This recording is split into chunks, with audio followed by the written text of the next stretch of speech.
And welcome, ladies and gentlemen, to the Wednesday live stream of the Paranormal Portal.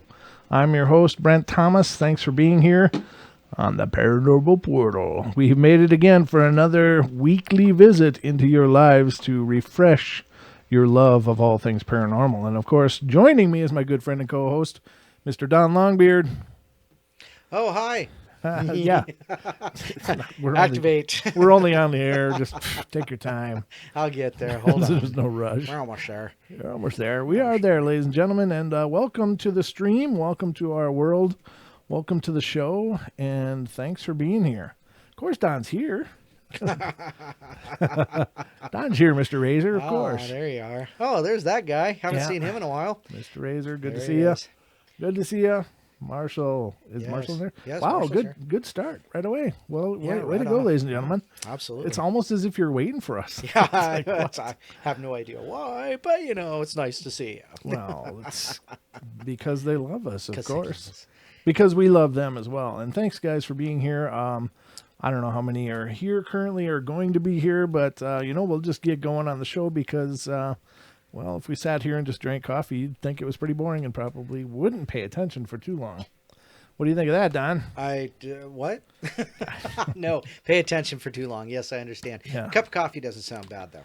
Doesn't, does it? No, it doesn't. No, I'm a morning coffee person, so for me it's like because it's just like right through my bladder. I mean, it's just like pow, drink coffee, pow, go to the bathroom. So I only drink it in the morning, but in case you wanted to know a little more about me, I don't know. It's almost like a first date, right? And I like walks on the beach, and I like ice cream. And pie. Ice cream and pie. I like pie. I don't know. This fat kid likes cake. It's just what we do, ladies and gentlemen. This is the Portal, all things paranormal. And tonight, again, let me repeat that the phone lines do not work on Wednesday night. If you call, you're going to get the TFR studio line and whoever's online currently on TFR, which should be Zach Hubbard and Gematria. Hubbard, that's right. That's not us. So if you want to talk paranormal, definitely don't call. I guess Cabal and Gematria falls kind of under paranormal kind of stuff, wouldn't it? Yeah, well, Slightly. it's esoteric, but I don't know if it's Esoteric, necessarily definitely not. paranormal. It's just kind of the secret knowledge kind of thing. Right. But right. it's not necessarily of paranormal means. It's just a system. A system. Kabbalah's a system. A system to a paranormal. It's means. Kabbalah is basically Jewish mysticism. So yeah, it's kind of starts walking the line between all of their sciences and their mysticism. So I don't know, but it's something that I guess it might relate somehow. But they're probably not going to have what you're looking for there, unless you like numbers and stuff. I know Gematria is absolutely very, very interesting, and I love the whole idea of it. I don't know a whole lot about it, but it's numerology is something that I've been fascinated with for years as well. And like for instance, whenever I look at the clock and I see 222, 222, 333, 444, 555. Yeah, what's the significance in our lives for those numbers? Yeah. I always Google them, and I get this. It's either numerology or angel numbers, and angel numbers is just their angel spin on numerology. But either way, it does have some really interesting messages, and I'm hoping there's something to it because usually they seem pretty profound, and I'm hoping that it's somewhat accurate. But you never know. I kind of, it's kind of that, in that case, I don't have any basis to believe in it, but I don't have any basis not to believe in it either. So I keep an open mind, and, and if all the good stuff that's coming, that said that's coming, it comes, then I'm all the happier.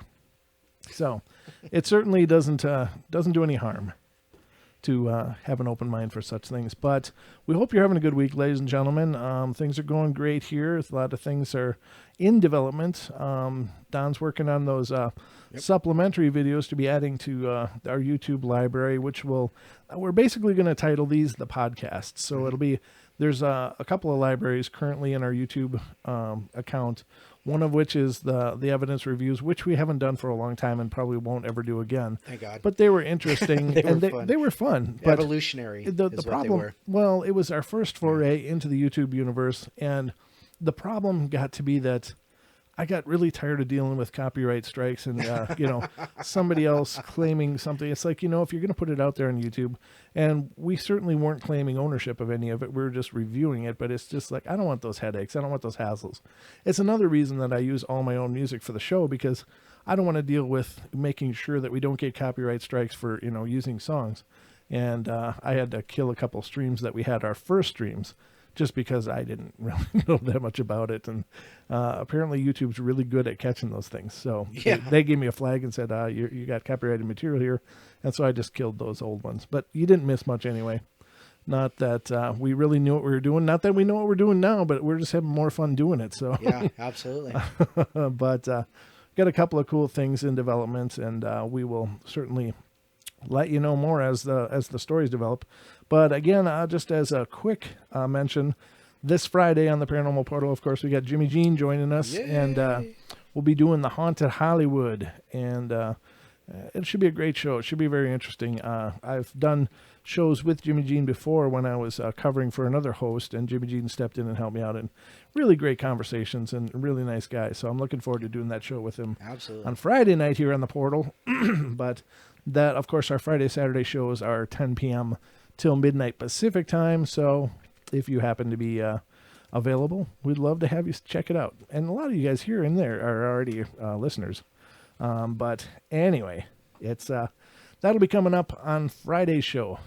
Saturday, I was trying to put something together, but I don't think that's going to work, so I'm going to have to postpone that. I was reaching out to another person that's been on the show before, but I haven't gotten any word back, so I'm not going to talk about Saturday's show yet because I'm not sure. But in any case, we'll have a show. It's just I'm not sure what we'll be covering on Saturday night, but definitely tune in then, because at the very least, it'll be a lot of fun. Saturday is St. Patrick's Day, isn't it? Is it? 17th? Yeah. It's the Green Beer Day? Yeah. Oh, okay. Oh, I know what I'm bringing. Green Gatorade? Green somethings. You can bring a beer if you want. If you want to drink a green beer, that's fine. I don't care. It's fine with me. I'm not anti-drinking or anything. It's just I just don't choose to drink very often. But it's anti-stupid that we are. Well, I mean, and besides, I'm always sitting here drinking. Well, just water. It's fortified water. Well, yeah, it's a lot different. I mean, there's a fine line between fun and just stupid, when it comes to drinking. Mm-hmm. And usually the people that are drinking don't know where that is at all. Right, yeah. It's everyone else that goes, oh my God, what are they doing? Oh no, don't lick that. I mean, it's just, so I don't know. We're just not going to play around too much with that, but we want to make this a family show anyway. And so, unless you come from a family of alcoholics, it wouldn't be much fun. Or maybe it'd be hilarious. I don't know. I'm just throwing it out there. But anyway, that's the upcoming shows. That's the laundry list. And thanks for being here and being a part of what we're doing. You guys have been great. The numbers are going up on the YouTube account really steadily, really fast, huh, Don? Yes, they are. As a matter of fact, mentioned it. It's gone up 30 since Saturday. It's 30 subscribers since Saturday, and that's just a few days. So thank you guys for continuing to spread the word and to definitely support what we're doing. Still put the word out there. We got a long ways to go, but it's off to a good start anyway. Right. So who's all in here so far? Oh, geez. We've got already 12 people in here. We got Kentucky Outlaw. We got Galactic Pixie. We got Taz that just came in. We've got Danelle. Molly was one of the first ones in besides me. Marshall, of course. Who else? Gosh. The mugs. We got a lot of people. Oh, Ken's here. Say hi to Ken. Hi, Ken. Razor's here. I saw that. Yeah, Razor's here. Yep, absolutely. Excellent. It's been a great turnout already. Well, this is gonna rock. Oh, and Julie's here. Don't forget. Or Julia. Sorry. Hey, Julia. Julia's here. Yep. All right. So, well, thank you all for being here. This is wonderful. We're certainly thrilled, and maybe more will straggle in, but I don't see any reason to postpone the fun any longer. Let's get on to it. Now, on Saturday's show, we had done a paranormal encounters on both sides of the law. And it was a fun show because we did some criminal stories of people encountering the paranormal during their criminal acts, and then we did some law enforcement ones. But I ended up having to cut off the story right away. I mean, I only just got it started, and then it had to end because we literally had seconds left. The clock just got away from me. So I wanted to start out tonight's show by finishing that story because it was really cool. I did finish reading it after the show. I'm like, oh, that's pretty cool. So I'm going to read that for you now, ladies and gentlemen. So without further ado, here we go. Excuse me. Me. No, I'm just kidding. I put up I get a microphone in front of me, and it's just all kinds of stupid just pours out. When I was 19 to 21, I was employed as a security enforcement officer through a local private investigator firm. I know I wasn't technically a law enforcement, but I always wanted someplace to share this story. I spent a 12 p.m. to 12 a.m. shift in an upscale theater, and then my boss called me and told me I was assigned to do a YMCA construction site, that everyone kept calling out from. The sooner I would come in, the better, he said. So after working 12 hours at the theater, I spent another 3 p.m. to 8 a.m. on that site. By the time I arrived home, it was around 9:30, and I was so tired I could barely keep my eyes open. But I received a phone call. It was my brother. His birthday was that day, and I had completely forgotten about it. Oops. My whole family and I went shopping around then and ate at a restaurant about 45 minutes from my house. At around 1 p.m., I told them I had to leave because I just couldn't keep my eyes open. As I was driving home, no amount of music or driving with the windows open would keep my eyes open. I started drifting into the opposite lane of traffic, and I decided it was best if I just pull over. I looked around, and there was an ice cream shop, so I stopped in. It was a weird place for it to be because the highway I was driving on, a smaller country highway, and it was on the outskirts of town, so an odd place to put a shop that would seem to rely on foot traffic. There was this woman out front asking if I had stopped for ice cream. I didn't want to be a dick, so I tell her I wanted a nap. I didn't want to be a dick and just tell her I wanted a nap, so I said yes, and I went inside, and it was rather junky. I looked like they brought furniture from old barbecue restaurants and threw it at random into the building. The same woman was now behind the counter. I said I wanted 2 scoops of chocolate on a cone and pulled out my bank's debit card. We don't take cards here, she said. She handed me the ice cream cone, and I dug around in my pockets and went back to my truck for change. I never keep anything but a debit card on me, but I found about 50 cents, and I gave it to her. She said the price was $1.80, but that'll do. I didn't know what else to do because I was half asleep, and she had given me the ice cream cone already, despite the fact that I was attempting to pay with it with a debit card, and she was making it. I said thanks and walked outside and stood there and ate it. It's really written poorly, but I'm a pig when I eat, so by the time I made it to my truck, I already had some on my face and uniform. Before I could make it to my truck, the woman walks outside to talk to me. You look troubled, she said, but whatever you're going through, you'll be fine. I get in my truck and leave this, I'm now assuming, horribly crazy ice cream vendor. I get home and fall asleep. The next day, I'm getting my uniform ready when I see the chocolate ice cream on my uniform shirt. The ice cream shop wasn't far away from my house, so I felt like I should go and pay her what I owed. I pulled up to the building, but it was locked. The building was empty, and there was a sheet of dust caked over the doors like no one had touched them in years. Is that not cool? Yep. That is so cool. And I've heard of other stories like this, and granted, ladies and gentlemen, I can't make claims that any of these are real. And in fact, every one of these stories similar to this may not be real, but if it is, could you imagine how cool that is? I mean, that's like a like Hogwarts popping up in front of you. You know, I mean, it's just that incredible. Like suddenly there's a working gas station when people are stranded on the road, and then when they redrive the road, it's just this old, long abandoned shack of a building that hasn't been open in 50 years. Mm-hmm. There's stories like that out there, and I just find those so interesting. So are they time slips? Are they dimensional shifts? Or are they just divine intervention of some kind? I don't know. Alternate dimensions. Right, it could be. Mm-hmm. It could very well be. But in any case, I love those kind of stories, and I just thought I would love to share that with you guys because it's just very interesting. And that phenomenon, to me, is absolutely exciting. Now, I can't say it's real. I don't know that I've ever experienced things like that myself, so I don't have any personal experiences to draw on and go, oh, yeah, that's real because of this. Right. I don't, but I just keep an open mind because the many things that I have experienced have taught me that at the very least, anything is possible. Anything's possible. Sure. Right. Anything is possible. I mean, I've seen some bizarre crap in my life, and you know, most of my life has been very mundane, but I have enough of the bizarre things that have poked through to go, you know, this is still pretty cool. There's still something going on here that I don't quite understand, but it's there, you know, and it happens enough that I haven't just filed it away as a weird memory or, you know, some other, you know, psychological trick or whatever. You know what I mean? Yeah. Yeah. Absolutely. So I hope you guys enjoyed that. I enjoyed that story. And of course, there's a few more items on that list, but that doesn't play along with tonight's theme, which is we're going to talk about some encounters of imaginary friends that turned out to be not so imaginary. And there's tons of these out there. And I don't know. It's like, I don't know if imaginary friends came first or just kids were talking to spirits and kind of spawned this idea of imaginary friends to adults that couldn't handle it. You know what I mean?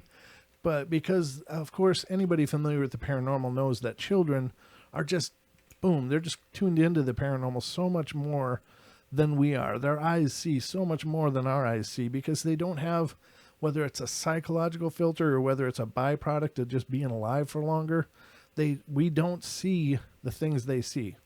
You know, and is it just the strength of imagination? Is it the strength of their attachment still to the spirit world because they weren't long alive? I don't know. I don't know what the correlation is, but definitely kids are tuned into it. So there's so many accounts of, you know, haunted situations where the kids are the first ones to notice. Right. But there's so many more encounters of people having imaginary friends. And so perhaps these imaginary friends are, you know, maybe a good portion of them are not as just imaginary as we think. Maybe they are kids just talking to someone that just happens to be hanging out. Maybe they're stuck.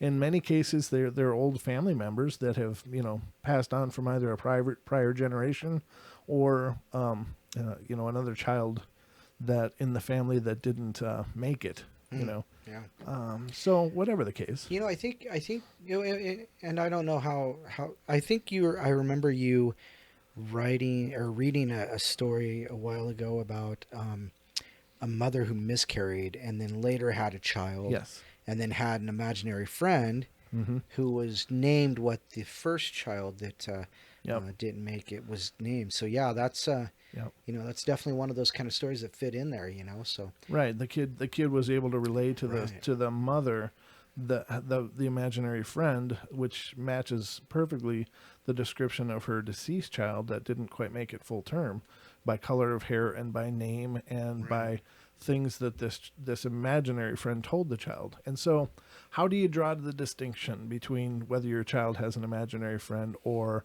something's is somebody really there talking to the kid? Well, the key things, of course, and not all of these are dark. And I don't mean to put it out there that if your kid has an imaginary friend, it's obviously evil and you need to get the hell out of there. That's not what I'm saying at all. But what I am saying is that it's very possible that a child is witnessing and talking with someone who may not be visible to you. One thing to look for, does the child happen to know things that they shouldn't probably know? Do they start asking questions or mention names in terms like that? Are they mentioning names that are really similar or familiar with family members, or does their mood change? Or are you noticing paranormal activity ramping up as this relationship grows? And certainly those are things to look for. But I would just say if your child has claimed to have imaginary friends, it's important to pay attention because they may be seeing something. Right. There may not be anything there. There might just be an imaginary friend because, you know, a kid is lonely, bored, and wants someone to play with, so they just imagine this friend in their mind. I guess that's certainly a possibility too. But as often as this phenomenon comes up, and in the paranormal world, so many stories talk about how little children are the first ones to notice something going on, and then the rest of the family finally learns as it goes. But you know what I mean? Yes, I do. Yes, I do. Those of you out there, so I don't know. And just to me, this is a really cool phenomenon. So absolutely, I thought we'd get into that tonight, and we will get into those stories right now. But Don, how you been? I'm sorry, I've been kind of hogging the mic. No, it's your mic to hog. How about it? I've been great. Real quick to address a question that's being asked in the chat room. On Wednesday nights, we don't have the capability to take phone calls, but of course, you can always write it down and send it to us at Paranormal Portal Radio at gmail.com. Yeah. I typed it in correctly to the chat, but I couldn't say it correctly, so that's just amazing. That's all right. That works. I've been rather happy last couple days because there's not been any dang snow. I know, right? It's melting. And it's just getting better and better. We're supposed to have a 20% chance of snow flurries tomorrow, but Are you serious? yeah, but it's only a 20% chance. It'll stick around for like 5 seconds. It's 20 more than I want to deal with. Well, it's a whole lot less more than I want to deal with too. Yeah, but it's supposed to be 45 degrees tomorrow. So. Oh, wait a minute. Marshall says, "Are y'all describing Estrella? She had an imaginary friend named Marco from birth till she was 6. Wow. Well, Marshall, maybe you should write that down and send it to us at paranormalportalradio at gmail.com. That is really cool, Marshall. I don't recall having known that. I know that you said that she, of course, experienced Amanda. Right. But I would love to know more about this other friend of hers, and I'd love to see what you talk about. I guess I'm not familiar with that personally. Yeah, absolutely. Very cool. So, but yeah, I've been good. Thanks for asking. Well, I just like to give you a little equal footing or a little more fair footing, because I don't know. The last couple of shows, I've just been hardly letting you do much anything. I am A-okay over here. But ladies and gentlemen, Don does serve a really important role for the show in that he keeps an eye on the chats, which I can't do. I mean, I can't do the chat and everything else, and Don relays information and stuff. And also, not only can you email the show, but if you had a question or comment that's more relevant to what we're discussing right now, feel free to put it in the chat, and Don can bring it up for the show. Hopefully he can read it and write it down or bring it up at the right time too, because who, Don? Oh, pardon me, yeah, because I'm horrible. Well, just like when you're seeing something, if somebody says, "Hey, what about this?" then just say, "Hey, by the way, in the chat room, someone said, what about this?" Yeah, of course. I'm just trying to break it down into baby steps here. What happened to your camera? I moved it. I'm back. Hold on. Oh, okay. Yeah, I got the show feed up here, so it's. Yeah, you're watching the show, not. Oh, there you are. Hey. Welcome back. So I'm back. All right. But yeah, cool. Onwards and upwards, ladies and gentlemen. So, by the way, I wanted to relay this to you guys too. We have started a We Me page. Or I have. I haven't done a Paranormal Portal one yet, but I have a Brent Thomas We Me page. If you want to, yeah, you should get on there and make one, because I don't know. I just am not really digging the whole vibe of Facebook deciding to be just our moral compass. Yeah. I don't like other people determining what it is I need to see and hear. Not that I need to see and hear everything out there, but I like to at least have that choice. And I don't like people thinking for me, and it's really bothering me that Facebook is doing that. So definitely get it to WeMe.com and make a profile of your own, and then find me. I haven't been on there for a couple of days. I got to check that more often, but it's another thing that I've got to do. And also, I just wanted to bring out that there's a search engine out there, and I want to have you guys check it out too, because what's going on is that essentially when you're using Google, they tend to watch how you search and stuff, and then at the very least, they narrow searches based on what they think you want to see.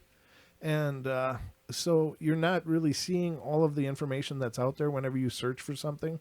So there's another search engine out there called Yandex, Yandex.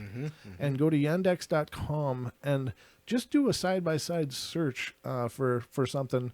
And you're going to see so many more results than you normally see from Google, at least relevant results. I'm just absolutely thrilled with this thing so far, and I've used it for all of just a few hours. A couple hours, yeah. But it's yandex.com, and again, this is another thing where Google's deciding what you need to see as far as your search results, and again, I don't think that that's the way it should be done. So check it out. It's just another option out there, and so let's give it a whirl, shall we?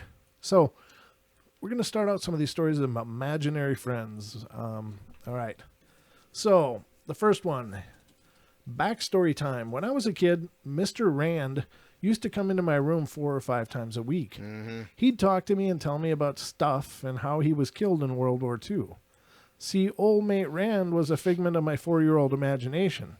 Anyway, one day when I was 9 or so, Mr. Rand stopped showing up. Fast forward to about 3 years ago, and my son, who was about 5 at the time, walks out of his room one night at about 11:30 and said there's a man in his room.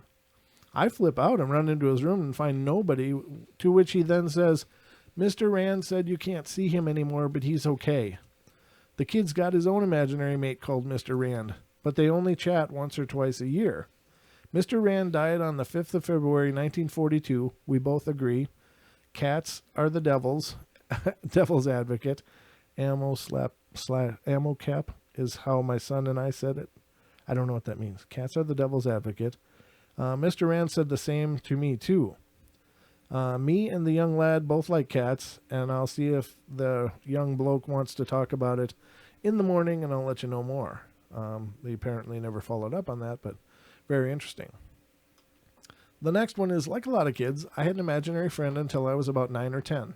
So what is it with the 9-year-old cutoff that I'm noticing here? You know, and that's kind of weird, because I've noticed also it's right about there, 8, 9, 10, when it kind of, maybe that's that maturity point. Is that the puberty point, Yeah. where the onset of puberty may begin? That's interesting. Very interesting. Yeah. When I was about 9 or 10, I don't remember playing with him, but I do vaguely remember going to see a psychiatrist about him. I described him as looking like me, red hair, glasses, and having the same birthday as I do, and I called him G because my first name starts with a G. According to my mother, as I grew up, G faded away. Fast forward to my 20th birthday, I come home from college for a dinner with my parents and younger siblings. We're joking around about our childhoods when my sister mentions G. My dad gets quiet and my mom goes pale. She demands we drop the subject. The next day after my siblings had gone, my parents sit me down and explained that I had a twin brother who died when we were about a year old. He had a congenital heart problem and passed away during surgery. They had elected not to tell me, although they couldn't really explain why.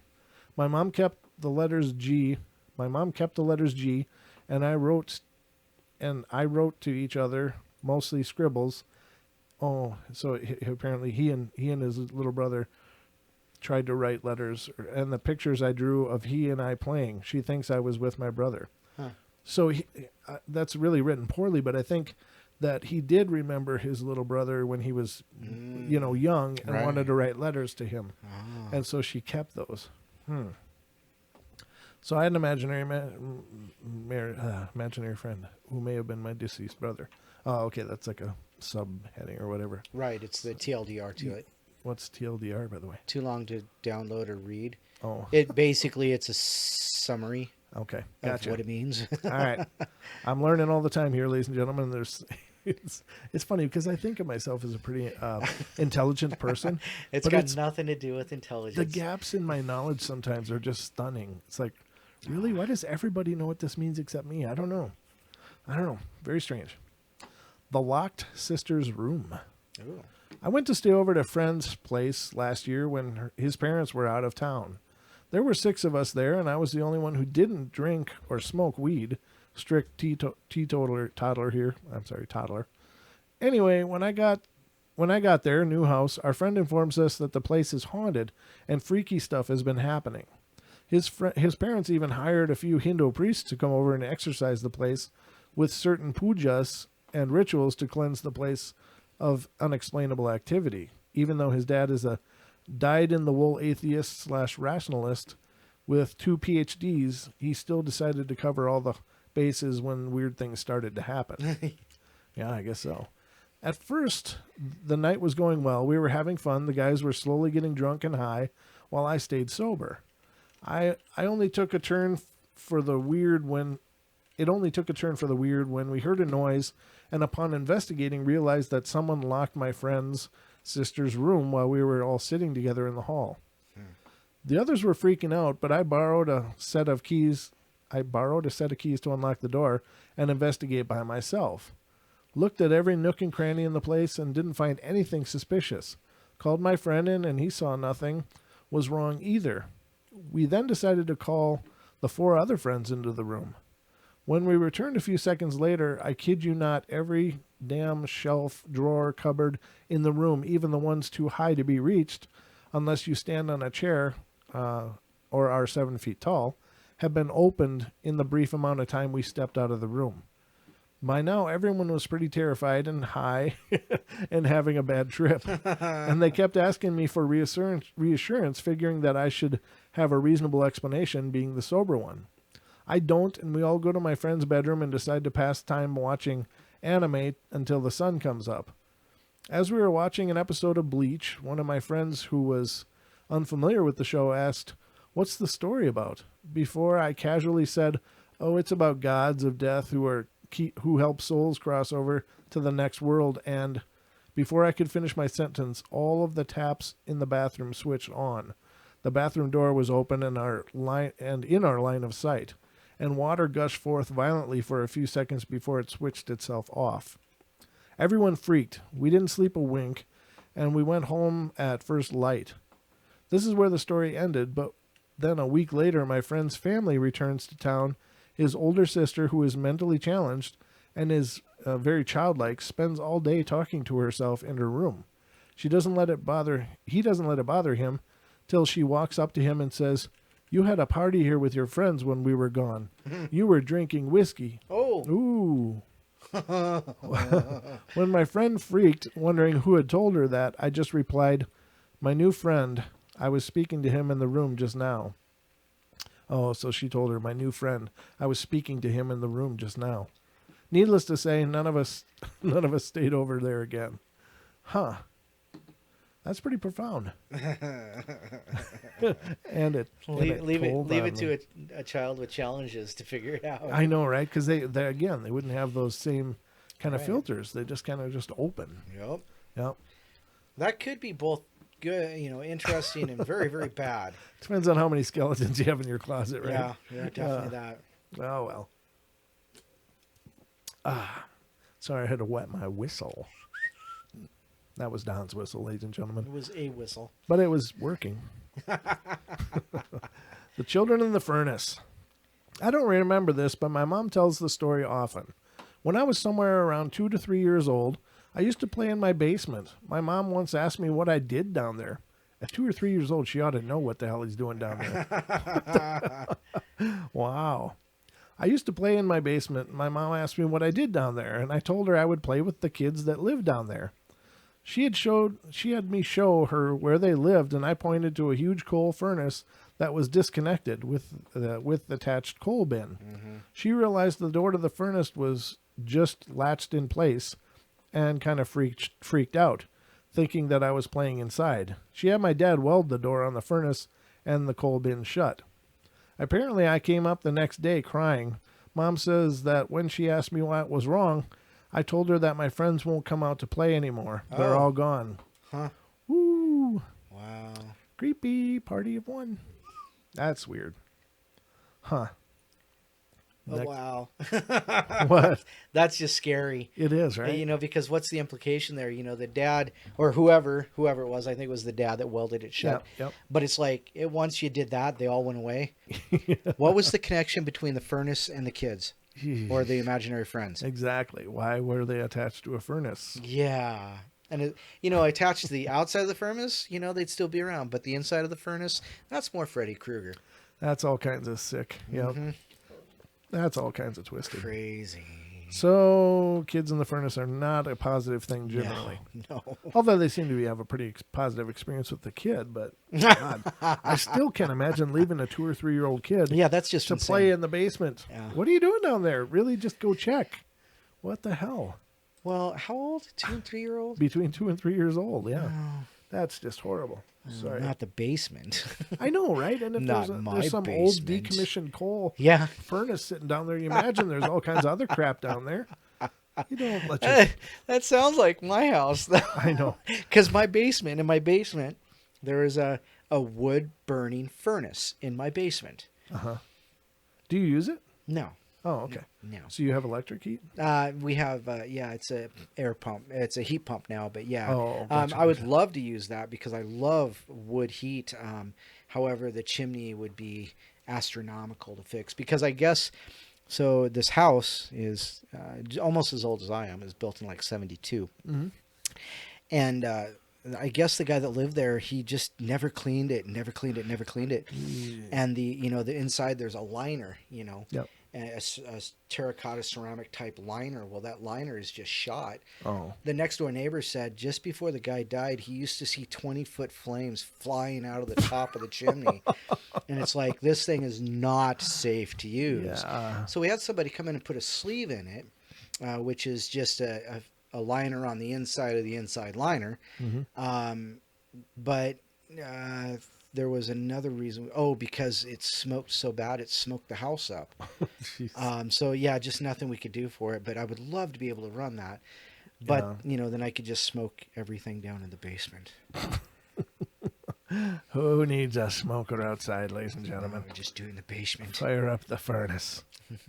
Hey, little kitties, can you get in there and clean my furnace? Oh, that's so twisted, dude. Yeah, well, that was my point. I have a basement like that. No, I don't. I understand. but kids are not allowed in there. No, I totally agree. It's just, wow. But there's so much twisted in this world. I mean, there's a lot of good, though, too. I hate to get lost on all the negatives because it's so easy, especially nowadays, to just get bombarded by all the things that are wrong. It's like, yeah, I know. But there's a hell of a lot right, too. And if the right got a decent amount of airplay, I think it would help. Right. Because I think people are so emotionally charged right now because they just feel like it's hopeless, Yep. It's this inundation of, well, this is wrong. You should be afraid of this. And no, news came in. This actually you should be afraid of as well. And by the way, coming next week, there's a whole bunch more we'll be bringing you that you should also be afraid of. Yeah, it's just all this doom and gloom. It's like, my God. So. Yeah. No doubt. But what do? We'll just keep on going here and having a portal. And we'll continue surfing. We'll keep surfing the portal, ladies and gentlemen. They can't get us in here. So. You dirty coppers. They'll never take me alive. All right. My youngest son was just a baby, and it was the middle of the night. I was going across the hall to his room to nurse him. I saw a little boy standing at the other end of the hallway. At first, I thought it was my older son, 3 years old at the time, but when I turned back, he was gone. I didn't mention it to anyone, figuring it was my sleep-deprived state making me see things. Shortly after, my older son started complaining about a little boy in his room that kept waking him up and teasing him. I asked how big the boy was, and he said the same size as him. So I told him the next time the boy did it, to just tell him he needed to leave him alone because it was time for bed. Mm-hmm. My son told me that the next time the boy did it, he told him that it was time, he told him to go because it was time for bed, and the boy did. Fast forward 3 years later, that my then baby, now 3-year-old, was in the room my older son used to sleep in, and he complained one day of a little boy that was in his room at night. I gave him the same advice I gave to my older son. I asked my older son about this, figuring he told his brother, but he had no memory of this happening at all. Not too long ago, my older son was complaining about people talking to him while he was going to sleep every single night. And they were saying his name and whatnot. We thought maybe it was noise from the outside or something, and he insisted that no, it was right in his room. When we went to school that next day, and I said, I don't know who is bothering my son. I don't know who is bothering my son. You are welcome to be here, but you need to leave my children and us alone. Yeah. If you keep bothering him, you will have to leave. I asked him a few days later if it was still going on, and he said no, it stopped. About 6 months later, complained again about this happening, and I went into his room and reminded the voices about what I said. Again, it stopped. My husband and I have seen a black shadow in the shape of a large man in the house. My husband has told me he frequently hears me calling his name when it's not me, which creeps me out totally. Yeah, that is creepy. We are only the second owners of our home, and the previous owners are alive and well, but a former PT actually told me he used to graze cattle in the area where our neighborhood is. So I'm guessing that there may be some deaths on the land. Have another from college, but we'll save it for another day. Well, that's a cool story, though. Again, it's very common if you claim your space that 90% of things will stop. Just, I don't want this happening. I'm not okay with this. I'm okay with this. You can be here if this, but not this, not this, not this. I think if you acknowledge the presence, if you do it respectfully, that 90%, 95% of the time, the activity will cease and should not be a problem. And again, that reinforces the idea that a lot of hauntings are not really negative things. They're just people that are there for whatever reasons they're there. And sometimes they just want to be acknowledged. And acknowledging them and saying, I'm okay, but this is my rules. Generally it's fine. In the times when it's not, then you'll know that you gotta raise the bar a little bit. Hey, I just want to remind people in the chat room. I see somebody called in and got a hold of Mr. Zach. Sorry about that. The phone line is not open on Wednesday nights. That's our phone line for Friday and Saturday shows, and those shows are 10 p.m. Pacific Standard Time, every Friday and Saturday. So pancaking, sorry about that. We might need to see what we could do about something else. But anyhow, I do apologize one more time. Yeah, I apologize, but maybe... I wonder what Zach said. Those guys aren't even online tonight.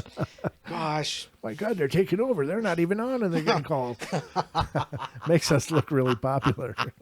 Maybe I should I should see if Nick can put a tag on there, like maybe underneath that. Friday and Saturdays only. Yeah, Friday, Saturday only, or not Wednesday, something like that. Right.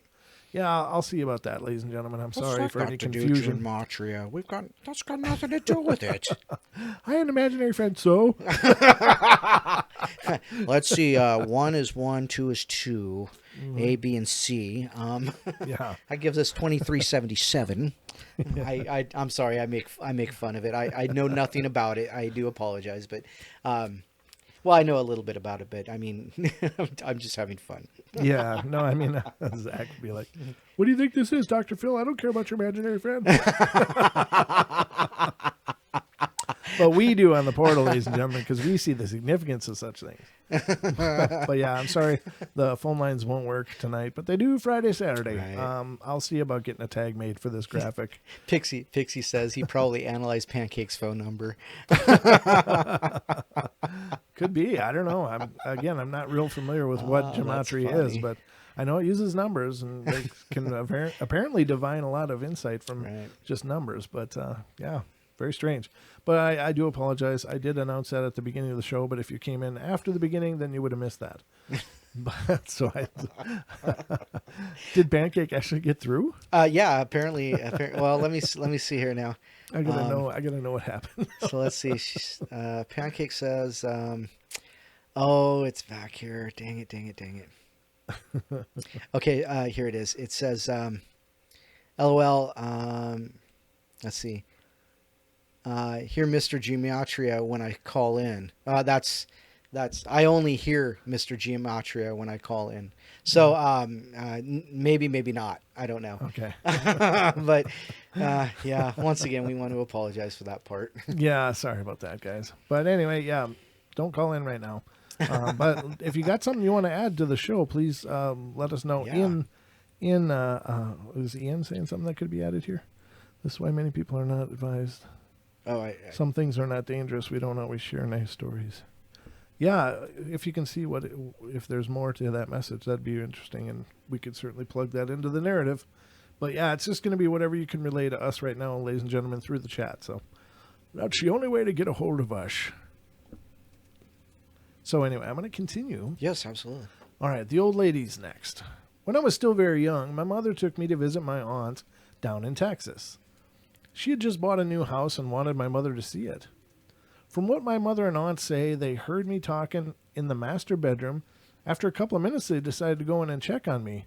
I guess I was sitting near the window with a smile and waved at them, but then got up and left the room. In the living room, they had asked me what I was doing, and I said that I was talking to the old lady. They asked me what she said, and I guess she has told me that she was glad to meet me and asked me how I was. Neither my mother or aunt thought much about it, and we left soon after to go back to the hotel. The next day, my aunt called my mother and had spoken to the family that had sold the house, and I guess their old mother had died in the master bedroom a few months back. I don't remember the situation, so it doesn't freak me out, but it still makes my aunt shiver. Yeah, I don't know why people linger. I just wish I could understand that. And I know there's theories out there, and I know the theories. I would just like to know why they stick around. And I guess there's varied reasons, of course. There's never any one reason, but I don't know. Doesn't take much either. Yeah, I guess. So what does AMA mean? AMA? Yeah, it says I see dead people, ... AMA. I don't know. Let me read it, see what it says. This is my first actual post. While it certainly doesn't define me, it has probably significantly shaped some aspects of my personality. Everything I'm going to write here is true, as I have subjectively experienced it. Objectively, I'm in no position to say. For as long as I can remember, I have seen people who don't actually exist in any meaningful use of the term. It's difficult to describe my general impressions of these people in a few sentences because my experiences of them have been so varied and because they themselves have been quite varied. I'll begin by describing my first memory involving such a person. When I was very young, approximately 3 or 4, I would be sitting in my room playing with toys and would occasionally be greeted by a visitor. He was a small child around my age. He seemed normal in every aspect, except for 2 things. He would never walk, only crawl, and he had an abnormally large head and odd features. Children generally have larger heads relative to the rest of their bodies compared to adults, but this was different. At least bigger by a third than it should have been. And he seemed to have trouble holding it up while he visited with me. I would hear thumping on the staircase leading up to my bedroom. I would peek toward the stairs and each time would be greeted with the emergence of this large head, with eyes spaced just a little too far apart and a saggy mouth. He would then crawl toward me very slowly but intently. When he got to my room, he crawled toward the closet and sat in front of it, watching me play. Occasionally, he would make a noise or even laugh, but most of the time, he was totally silent. I nicknamed him Bop, for reasons I no longer remember. I was never afraid of him. Bop stopped visiting when I was 8 or so. He didn't ever seem to get any older. Since then, the encounters got stranger and sometimes more disturbing. I could fill a book with each individual memory, so I'll spare you every little detail. On some occasions, they will stand motionless in a room, paying attention to nothing in particular. Sometimes they'll aimlessly pass through a room. Most of the time, they take no notice of me, but occasionally, they'll stand watching my every move, and sometimes they'll even follow me from room to room. Sometimes, very, very rarely, they'll speak to me. One of my worst memories is of having walked into a family member's garage to one of them holding a chair and a rope, threatening to hang himself. Another particularly bad one is of a woman crying about having lost a baby. Very important to note, however, is that with a few exceptions, like Bop, I tend not to see the same one twice. They seem by and large to be just average human beings. Some very few have been slightly physical, misshapen like Bop, but it's nothing you wouldn't write off as a conceivable physical deformity. But they can't be real. No one I've ever told has ever seen one, even when I have pointed in the direction of one that was standing in the room with us. However, a few individuals have mentioned feeling odd or hearing something strange in conjunction with one of my reports. This is obviously not evidence, though. One thing I have developed over time is the ability for whatever it's worth to detect when one is around. It's more a feeling than an obvious marker, but it's reliable enough for me. You know that feeling you get when you're looking at another person? You wonder if they're thinking where they're from, what they're feeling, etc. With my people, I feel no inclination to wonder these things. I can look at one and know that they aren't real human beings. Something about them just feels distinctly separate from experiencing the presence of a human being. Occasionally, I just feel uncomfortable for no apparent reason. This usually coincides with one of them appearing in the area. I don't see them only at night, nor do I see them only when I'm alone. I could see one walking down a busy street, or I could see one while alone in a restroom. This is what I live with and what I've gotten as used to as I can manage. It still does creep me the hell out on occasion, but I've never been physically harmed. Feel free to ask me anything you want, blah, blah, blah. I try to answer to the best of my abilities, but know now that I have no proof, no odd photographs, no creepy recordings, nothing. I'm not even claiming that these are ghosts. Quite the contrary, I don't really believe in ghosts. How could you not? I mean, good God. It's far more likely that I have some sort of mental illness. Wow. Okay. Okay. That to them is more believable. Wow. They would rather admit some kind of dysfunction in themselves than the idea that there could be more to this reality. That's pretty weird. However, I've been to several psychologists and neurologists, and I don't appear to exhibit enough or a good enough combination of any sort of symptoms to land a diagnosis. I'm a neuroscientist in training. Well, maybe that's why. Yeah. So I definitely understand. My initial impression was schizophrenia as well, but the sensory aspect doesn't quite add up. I'll go over a few specific instances of conversing with them. Sorry if this gets a little bit long. It is a little bit long, but I'll keep reading just because I'm curious now. One of the first memories of a talking one occurred in the middle of the BOP period. He never actually talked per se. I was somewhere between 6 and 8 years old. An older man walked into my room from the hall, walked over to me, and asked me if I would drive him to the grocery store. Okay. Wow, really? Going to a 6 and 8 year old? Hey, can I get a lift on your trike? I told him I didn't know how to drive, and he asked what I meant. I told him I was too little to drive, and he laughed and said, okay, and walked out.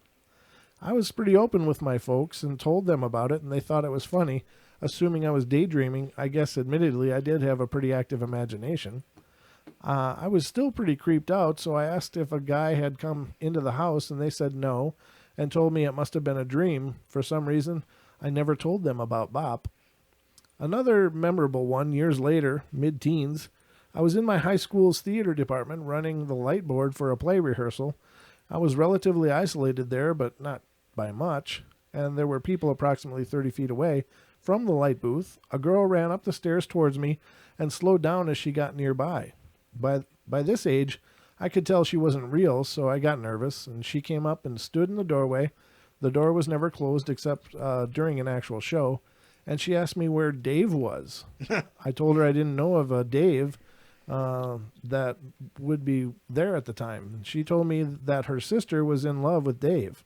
I got really confused at this point and asked her who her sister was. She sounded confused and replied that she didn't have a sister.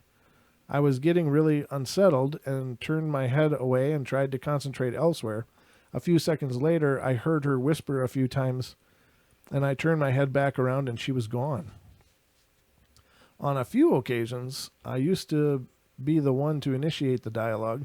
One of the creepier ones involved a woman who at first seemed to be one of the ones who didn't care much about me.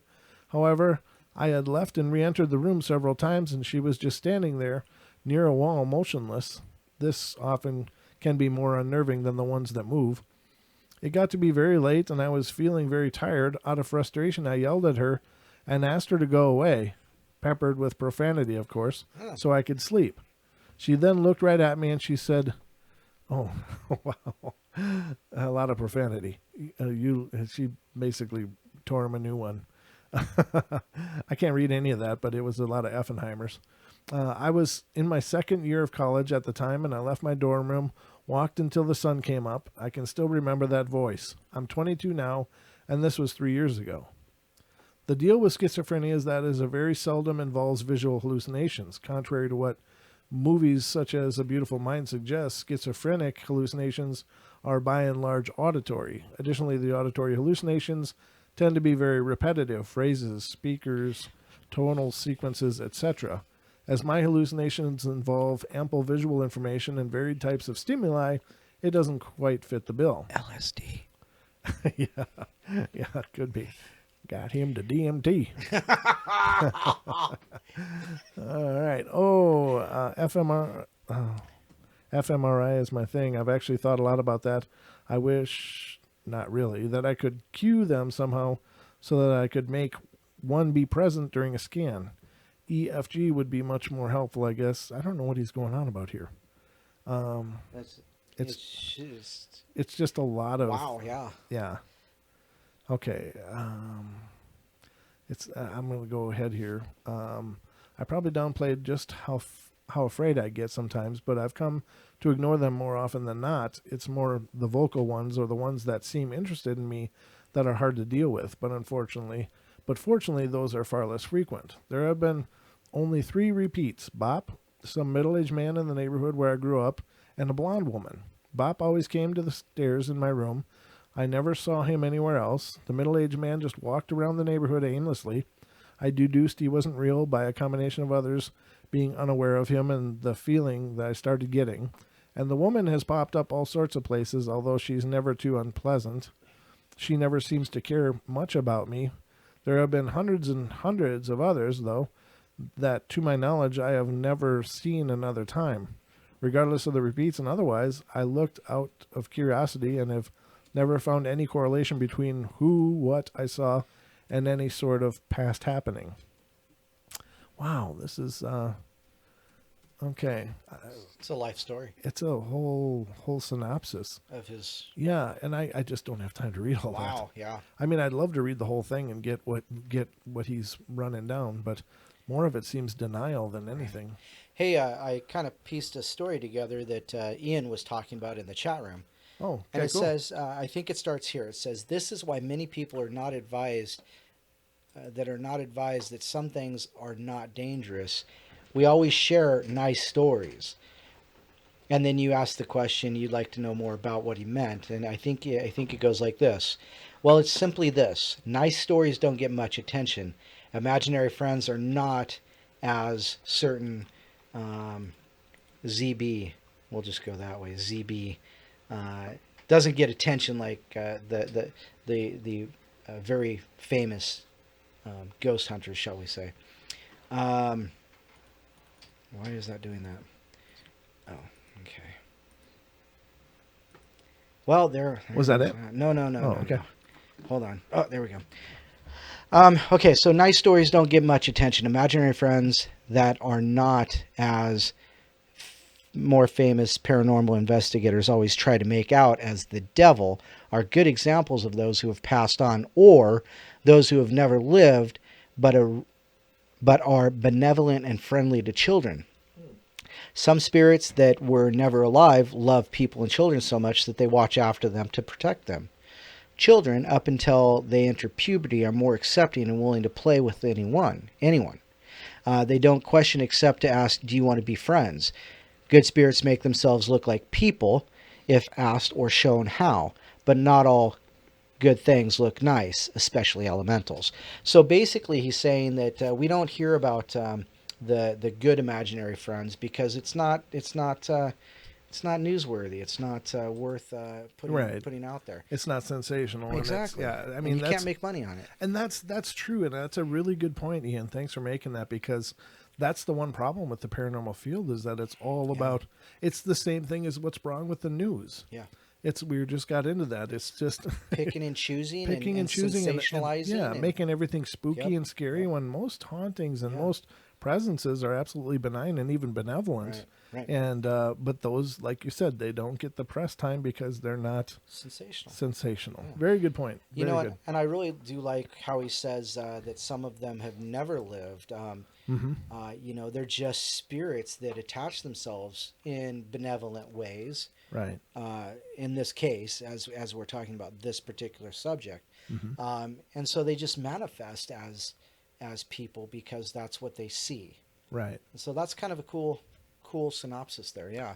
And even like the Bob from that last story, I'm sure that was a case of like hydrocephalus, the waterhead, Right. Yeah. where the child didn't live the, long. The quote unquote pinheads is what they were. Well, we always called them waterheads or water babies. Our neighbor had one, and it was a beautiful little child, but always had a specific smell. Right. And I can still remember that smell, and I've been around other hydrocephalus, and I can smell it in them too.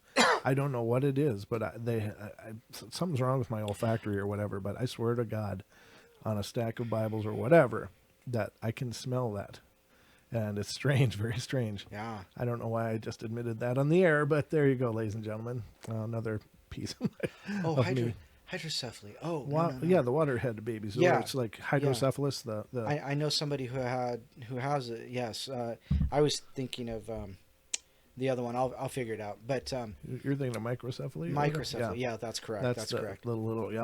That's the opposite direction. But yeah, I Right. knew somebody who had a child who had that particular affliction. So Yeah. he does just fine. Yeah, but I mean, it was really tragic because this family had this baby that I knew, Mm-hmm. and it was like she was a beautiful young child, and I babysat Mm-hmm. for her and her brothers and her older brothers and stuff, and it was it was just so heartbreaking knowing that it was only a matter of time, and this little beautiful child Uh-huh. would not be have a life. It would just Right. would not have a life, and I knew. Of course, everybody knew that those parents were going to have to bury that child. Mm-hmm. And what a horrible, horrible thing to have to endure. And it's just, I don't know. But I think when I read the description of BOP, it was like, oh, yeah, that sounds like Brought the back your hydrocephalus. memory, Yeah. yeah. Yeah, that brought back my memory. And that smell is in my head right now. Interesting. Since I've read that story, it's just like, and it's very, very sad. It was a very, very heartbreaker thing. And but I guess, there's that old saying, the stars that burn twice as bright shine half as long. Sure enough. And she was a beautiful child, just a beautiful little angel. Hardly ever cried or made a peep, just smiled and, Right. yeah, very sad. But anyway, I don't know, whatever. Nothing you can do about it. Those kind of medical conditions. I don't know, maybe it's treatable now, but this is, of course, back in the early 80s, when this happened. So very sad. Next one is called Pete. I'm with many folks here. I've seen too much. I know something exists out there, and I don't claim to know what or how it all works, but something is coming to help our patients cross. This is hardly an imaginary friend, but maybe. Just because they aren't wearing long, flowing white gowns, men, anyone, doesn't mean they are all evil. That really ties in. That's serendipitous as hell. We just had that discussion. Anyway, I love the way there's continuity in messaging. I mean, really, honestly, that's like, I consider those like messages that, okay, everything's going as it should be because there's a message that now has continuity from the beginning of the show to Ian to me and then back to the story. And That it's like, in and of itself is paranormal. right, exactly. That's what I'm talking about. This continuity of information. That is the message for tonight, ladies and gentlemen, is that the paranormal is also beautiful and lovely. Or whatever else you take from it. So let's let love flourish when and where it can. How many have sat with someone while they die to witness the following? They are actively dying, or they don't want to die and nobody's going to make them.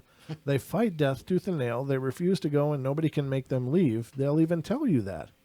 Suddenly they look, take a quick double take, smile, try to say something, and die. Something or someone is coming to get these folks, and it isn't a bad guy. It's someone that these folks feel comfortable with. Just because it is something we don't understand or see for ourselves, that doesn't mean it is all evil. Some folks just plain don't want to go. My dad was one of them. He was dying of colon cancer, long story short, but he didn't have enough time to prepare for what would happen to him. He was very clear that he had an angel, and his angel was named Pete. He knew about Pete long before the Duragesic. What's a Duragesic? I don't know. Oh, before Duragesic, Oxys, or Vicodin 10s. Pete was there, and Pete was real.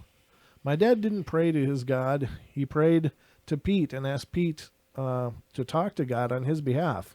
When Dad did end up on Mega Narcs, he could still carry on a very clear and lucid one-sided conversation with Pete. These conversations made total sense. Even with Pete and totally trusting Pete, my dad was scared to death to die.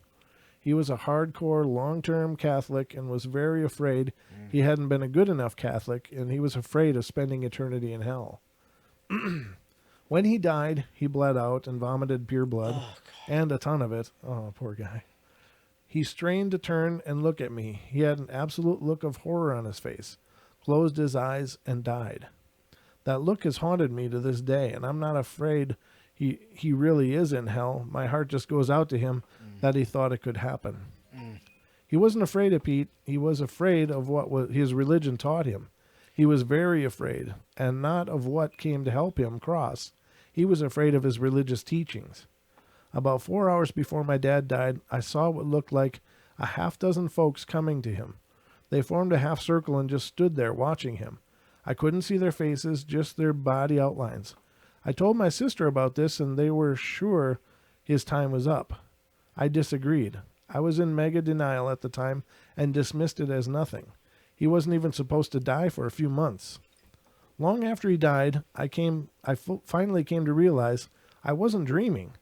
There were people, loved ones from previous times, coming to get him, help him cross over, however you want to say it. Wow. Very cool. This one is, she's already dead. A friend of mine has a 3-year-old son. A neighbor of theirs was dying of cancer, and my friend was going into the home daily to help out as a neighbor, not a nurse. Anyway, one morning at 9, she called the neighbor's husband to ask if he needed anything from the store, as she and his son were on their way. He named a couple of things, and she and her son went to the store. It took about an hour, and at 10, she and her son drove up to the neighbor's house. The woman was in a coma and was expected to die at any time. My friend was kind of leery of taking her son into the home because of the woman being in a coma, but she decided to anyway. She explained to him that the woman was not sleeping, that she was in a coma, and she wouldn't wake up, and was very likely to die soon. He cut her off and said, "Mama, she's already dead." Oh. She said, "Not yet, honey, but soon." And he said again, very emphatically, "Mama, she is dead." He was not upset about it. He was just stating a fact. She and her son walked up to the door and rang the bell. The hospice nurse answered the door and told him that the woman had passed away at 9:30 that morning. My friend and her son returned to the car, and she asked him, "How did you know she was dead?" He simply said, "Tony told me." My friend did not know anyone named Tony either, and in fact, in the family or as a friend. And she asked him to describe Tony. Her son said that Tony was a child who was about 1 year old, and he was in the same house as the woman who died. The problem with that is that there had been no children in that house at all besides my friend's son, at least no live children. You know, you read that one a long time ago. It was a slightly different one, but I remember you talking about Tony. Oh. And I remember the child talking about Tony. As soon as you said that, I went ding, ding, ding. It's nice to hear it again, though, especially in this particular. Yeah, that's the hard part is finding stories that are unique and new because they're repeated all over the web in about 100 different places. But yeah, we definitely have repeats here and there. And if you've heard that one before, ladies and gentlemen, I do apologize, but I try to bring you the fresh stuff. Tough luck. It's tough love. Just suck it up, Buttercup. Mm-hmm. I just took a drink. All right. Bebub is the next one. This reminds me of a so-called real-life spooky story I read in a preteen magazine when I was 11-ish. The girl said her best mate used to have an imaginary friend when she was little who would tell her to jump out of the window or lay down on the road, etc., and her mom would just manage to stop her doing these crazy things. She called the friend Bebub. Wow. Oh. Not much of a friend if you ask me.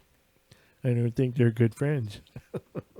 Eventually she grew out of it, as you do, until one day in RE class, they were taught about the devil being known as Beelzebub. Mm-hmm. Beelzebub, yeah.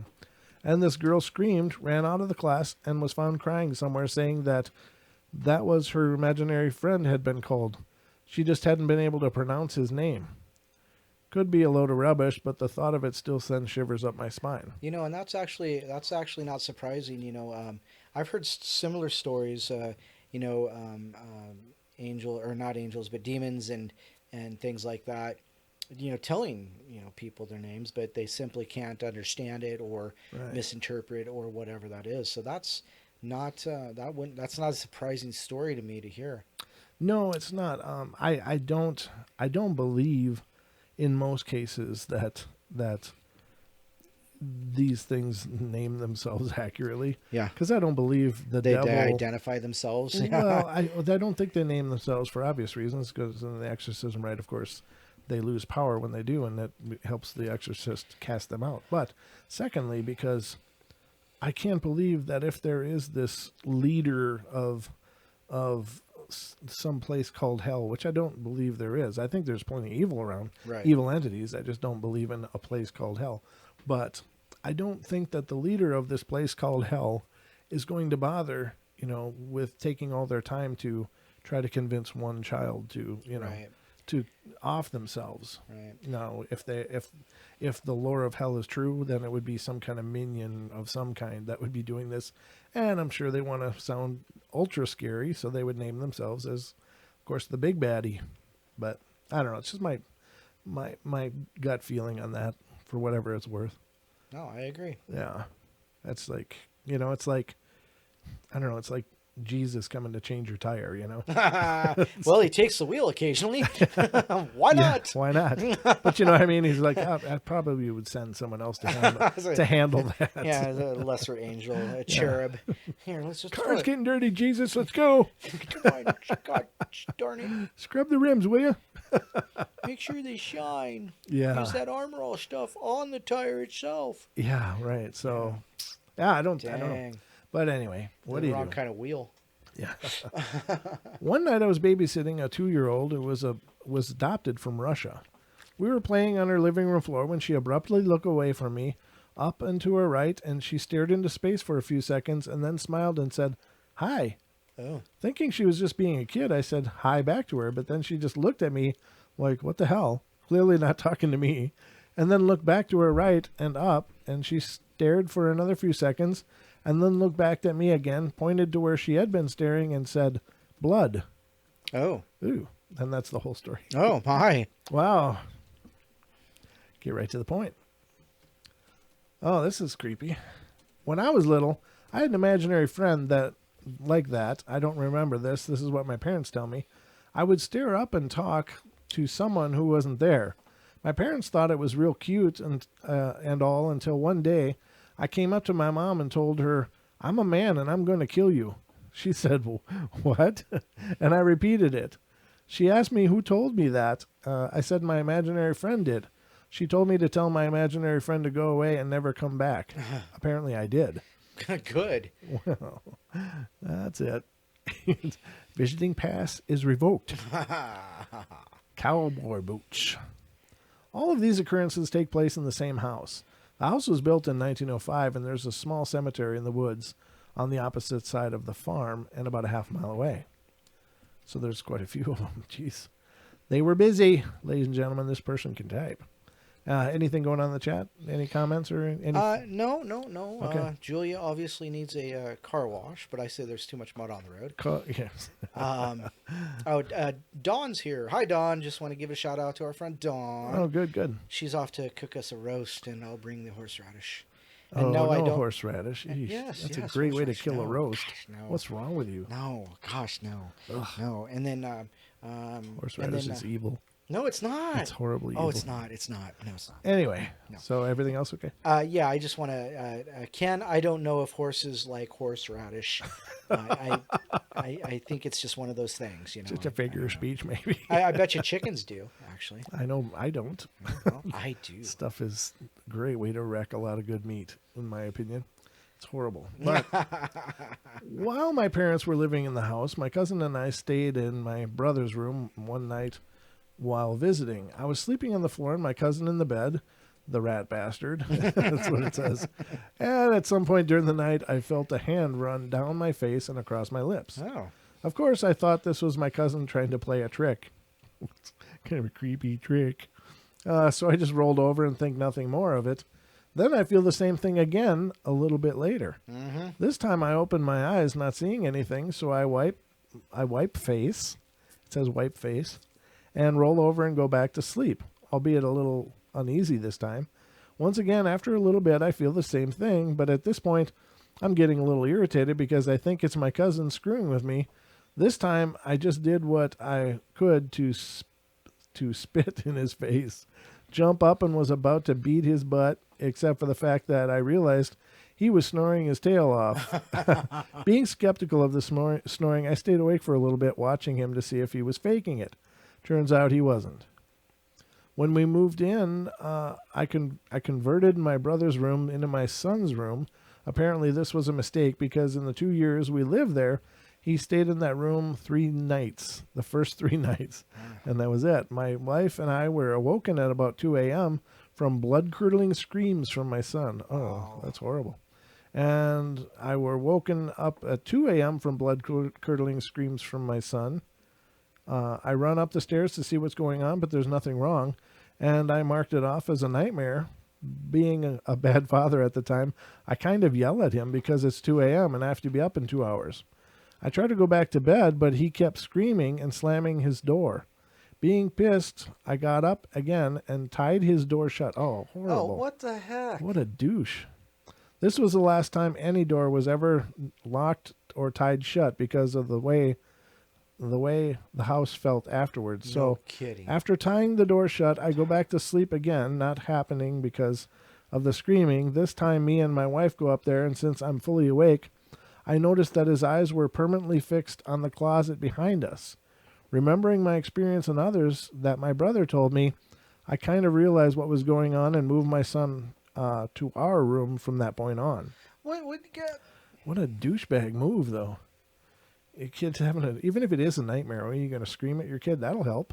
Yeah. Probably go right back and dream of ponies and crap after that. Yeah, exactly. You know, or demons and basements Wow. with coal chutes. My mother was briefly visiting and said that she's seen a woman in her mid to late 20s in a blue Victorian-style dress standing in the kitchen and asked my mother, please help me. My mother also said that she's seen, I didn't write this, ladies and gentlemen, 2 young kids, about 5 years old, run from one room to the other upstairs through going through the walls. Nice. My mother-in-law was staying the weekend with us, and she said that around 3 a.m. she saw a little boy hanging by a rope in our stairwell. Oh, that's horrible. She wasn't able to see above the boy's chin because of the ceiling, but said he was wearing old cowboy-style boots, jeans, suspenders, a red long-sleeve flannel shirt, and the accompanying rope around the neck. She said that his boots and feet were pointing down limp, and the body was slowly turning. We were never told about anything we'd seen prior to this. We never told her about anything we'd seen prior to this. The next one is, I walked into the dining room in order to get to the bathroom. For some reason, I felt drawn to look to my left and seen a little black shadow figure about the size of a 5-year-old sitting with its knees up to its chest and fiery red almond-shaped eyes beneath the piano. We stared at each other for what seemed to be about 2 minutes, and then I heard something in the kitchen, and when I turned back to the piano, it was gone. While my son on the floor, this is the next one, my son on the floor, the wife, and I were sleeping in the master bedroom, I heard the sounds of toys and the dresser knobs being played with. Of course, I roll over and tell my son to go back to sleep. The sounds stop. I hear it again, and a short time later, and again yell at my son, and the noises stop again. A little bit later, I hear it again, and this time I wake up and look to my left, where my son is, and he's snoring, and in the same position he was when we put him to bed. All of a sudden, I look towards his feet and see that same figure as in the under the table drop a toy car and run towards a dark corner in the room. While it was running, I heard the sounds of cowboy boots. As a side note, there was a light coming in from the living room / hallway because the mother-in-law was staying the weekend again. I don't know, this poor little child spirit, huh? Well, not only that, but he keeps yelling at his kid instead of looking to see what's wrong, and that's what's making me mad about this story. Yeah, well, I hear you. God, check it out. Don't just Some yell. people need to just get a little bit of therapy. Yes, number 7. Yes, sir. Coming right up, Don. have to let Don go outside and vent. The Christmas after we moved out, we came back to visit my parents. They had a house built across the driveway, and I wake up around 7:30 a.m. and go upstairs for some coffee while my wife and son slept in. My mother asked if I had taken my son out to play in the snow. I reminded her that it was 7:30 and there was no chance in hell we were going to be up that early to play in the snow. I asked her why, and she said that she went out to feed the pigs and noticed kid-sized boot prints leading away from the back door of the above house going across the field towards the cemetery. The prints were clearly cowboy boots, not animal tracks, and they were only leading in one direction. So, sorry about the length of everything, but these were just the more memorable events. There were plenty more. Oh my gosh. And apparently he's got a few more to add. After moving out of the farmhouse, another cousin was visiting my parents and was out on their porch having a smoke. He took a flashlight so he could spotlight deer in the field, but decided to point the light towards the house. He crossed the window where my son's room was and could see the rocking chair rocking back and forth. He didn't think anything of this until he passed the light over the window again, and there were just random objects in the room in front of the window where things were stored. I don't know. I guess the same window and things were different? Is that what you'd say? I'm going to guess. Okay. Yeah, I don't know for sure either. And the next one is, every day we lived there, all of my wife's ornaments were moved to face one way or another. We had a small shoe cupboard with about 8 pictures on it, all facing inboard. In the morning, we would wake up and they would be perfectly center and aligned facing one direction. There was an old pantry off the back of the kitchen that we blocked entry into by putting a couple end tables and microwave in front of the door. No one had ever witnessed anything in that room, but as soon as you walked into it, there was just a very heavy presence on everyone. It really sucked when the water valve busted, I think is what he meant, because I had to go in there and fix it. Needless to say, I made sure that someone was with me the entire time.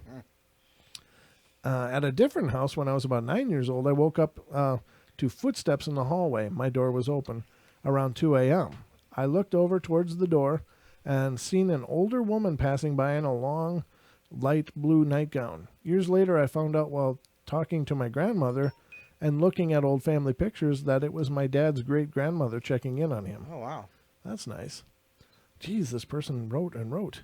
This next one is, at a friend's house, we both saw a little girl about the age of 7 in the attic and would randomly hear footsteps in the night. Next one, we were at my aunt's funeral. During the eulogy, I got a weird feeling, and as I'm looking at her body, it appeared that her spirit sat up and slowly lifted away. I apparently had a weird look on my face because my wife asked if I was okay, and it looked like I had seen a ghost. Then she realized what she just said and asked, "Did you just see her?" I just nodded my head and quickly walked out of the funeral home afterward to tell her what happened. Very few of these have to do with tonight's story, but I'm almost done. There's only 4 more. At my mother's old apartment, she refused to go into the garage at any cost because she said that in the back left corner she had previously seen demonic shadowy figures. Also, one night a friend stopped by her place while no one was there, and she asked her later if we had problems with the electricity. We said no and asked why, and she replied that the lights were flickering on and off throughout the place. That's all kinds of wrong. That's so creepy. In the room my mom so lovingly set up for me whenever I stayed around the area, she had several crosses hung on the walls. Oh. Someone needs your attention, buddy. Yeah, well, they can wait. Sorry. Oh, one by the closet. She had to nail it up because she found it upside down on several occasions. Reversed crosses. I don't think that that's necessarily a demonic thing. I mean, it can be symbolically, but the cross of St. Peter was an upside down cross. He didn't feel like he could be crucified in the same way as Jesus, so he has to be crucified upside down. So it's not necessarily a contrary thing. But I guess it's been Hollywoodized, and so that symbology comes up often.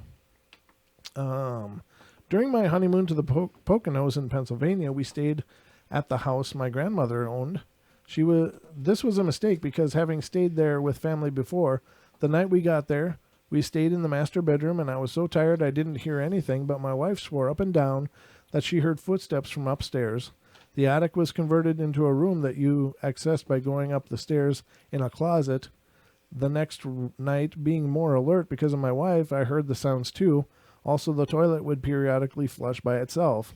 Having worked construction, I know if there's a leak, toilets can do this or fill up, but how random it was happening and with everything else going on didn't help matters. We were supposed to have stayed there for 5 days, and on the third day we left because she couldn't take it anymore. So on our way back home, we stopped at her aunt's house. We traded one haunted house for another. Sounds like this whole family's just kind of plagued, doesn't it? Yeah. At the aunt's house, they had seen their deceased grandmother in the bathroom mirror, a 12-year-old girl in the closet who would occasionally try to talk with my wife's cousin, Civil War soldiers, boot sounds, and the miscellaneous moans and groans, non-living kind. Hopefully my son will not have to deal with this kind of thing, although while living at the house, he used to refer to the boy as Little Red Friend. Thankfully, he doesn't remember that anymore. So that was that list. No, there's still more. But wait, there's more, ladies and gentlemen. Oh, goodness. This one's called Fisherman. How are we doing? Everything good? Oh, yeah. No, I thought you meant there's still more from that one guy. Oh, no, that's it for him. That was all I was going to read. That guy was making me mad anyhow. Yeah, he was just, not going to get any parenting awards, that's for sure. But I don't think that necessarily makes him a douche. He's just probably far too honest. I mean, being a parent is a tough job. I get it, but there's certain things you can never yell at your kid for, and one of them is having a nightmare. Yeah, no. I mean, it's like, no. Really? It's not like, like they planned that. It's not like they went to bed going, God, I can't wait to scream and, be in terror so my dad can't sleep, That's right. Ugh. That's just one of those, just one of those things that I can't, I don't, and especially at night when they're asleep. That was me. I stepped on a squeaky. No, I'm sure it was. I just want to make sure nothing fell. Oh, no, nothing fell. We got candles going. It was just my butt. No, everything's fine behind me. It's okay. But, yelling at a kid at night just doesn't make sense. Yeah. Because you never know what's happening. Right. They could have fallen out the bed and need your help, Yeah. And you don't tie a door shut. Oh, yeah. That's just horrible. Yes, Pixie, Don's triggered. You don't treat kids like that. Don needs a hug. So I hope he gets one somewhere. Eventually. All right. Yeah, I know. I hear you. Go home and hug myself. Hug a 12-ouncer. Nice. Okay. My 4-year-old son at the time was sleeping with in his grandmother's house one night and started crying in the middle of his sleep. When grandmother went in to see him, he kept asking, "Who's that man in the corner, Grandma? Who's that man?" Mm-hmm. I heard about it later, so one afternoon while he was coloring, I asked him, "Son, did you see a man one night when you were sleeping at Grandma's?" "Yes." "What did he look like?" "He was a fisherman," smiling. "Was he looking at you?" "No, he didn't have any eyes." Then he went back to coloring like it was nothing at all. Freaked me out. Yeah. I don't know. Why wouldn't he have eyes? I don't know. Strange. Is it just to look creepy? Is that what the plan is? I really believe they can appear however they want to, But I suppose the ones that are stuck in their death state are just stuck reflecting that as well. And so that's why visually they take on those appearances. But why would he not have eyes? I don't know. It's just a question nobody can answer. It's one of those paranormal questions. It's me thinking out loud, ladies and gentlemen, which I do all the time. So anyway, let's see what else we can get into here. Fishy is the next one. Psychosis or ghost story? I don't know. When I was little, probably about 4 or 5 years old, I had an imaginary friend, I think. It's a good start. It was yellow and about 4 feet tall. Wow. Larger than me at the time, bipedal, and had oversized eyes that always looked straight ahead. Otherwise relatively human and naked. I called the thing Fishy. The weirdest thing, though, was it scared the hell out of me.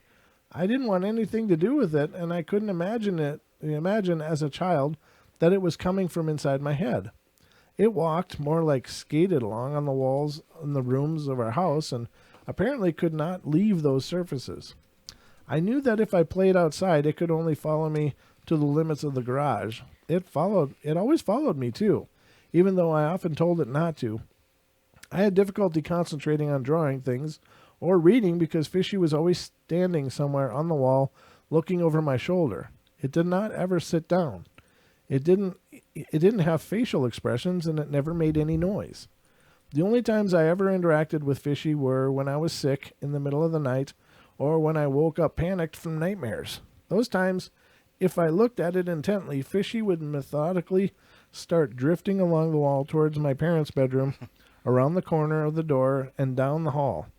As soon as he was out of sight, I'd start calling for Mom, as in, Mom, I'm gonna barf.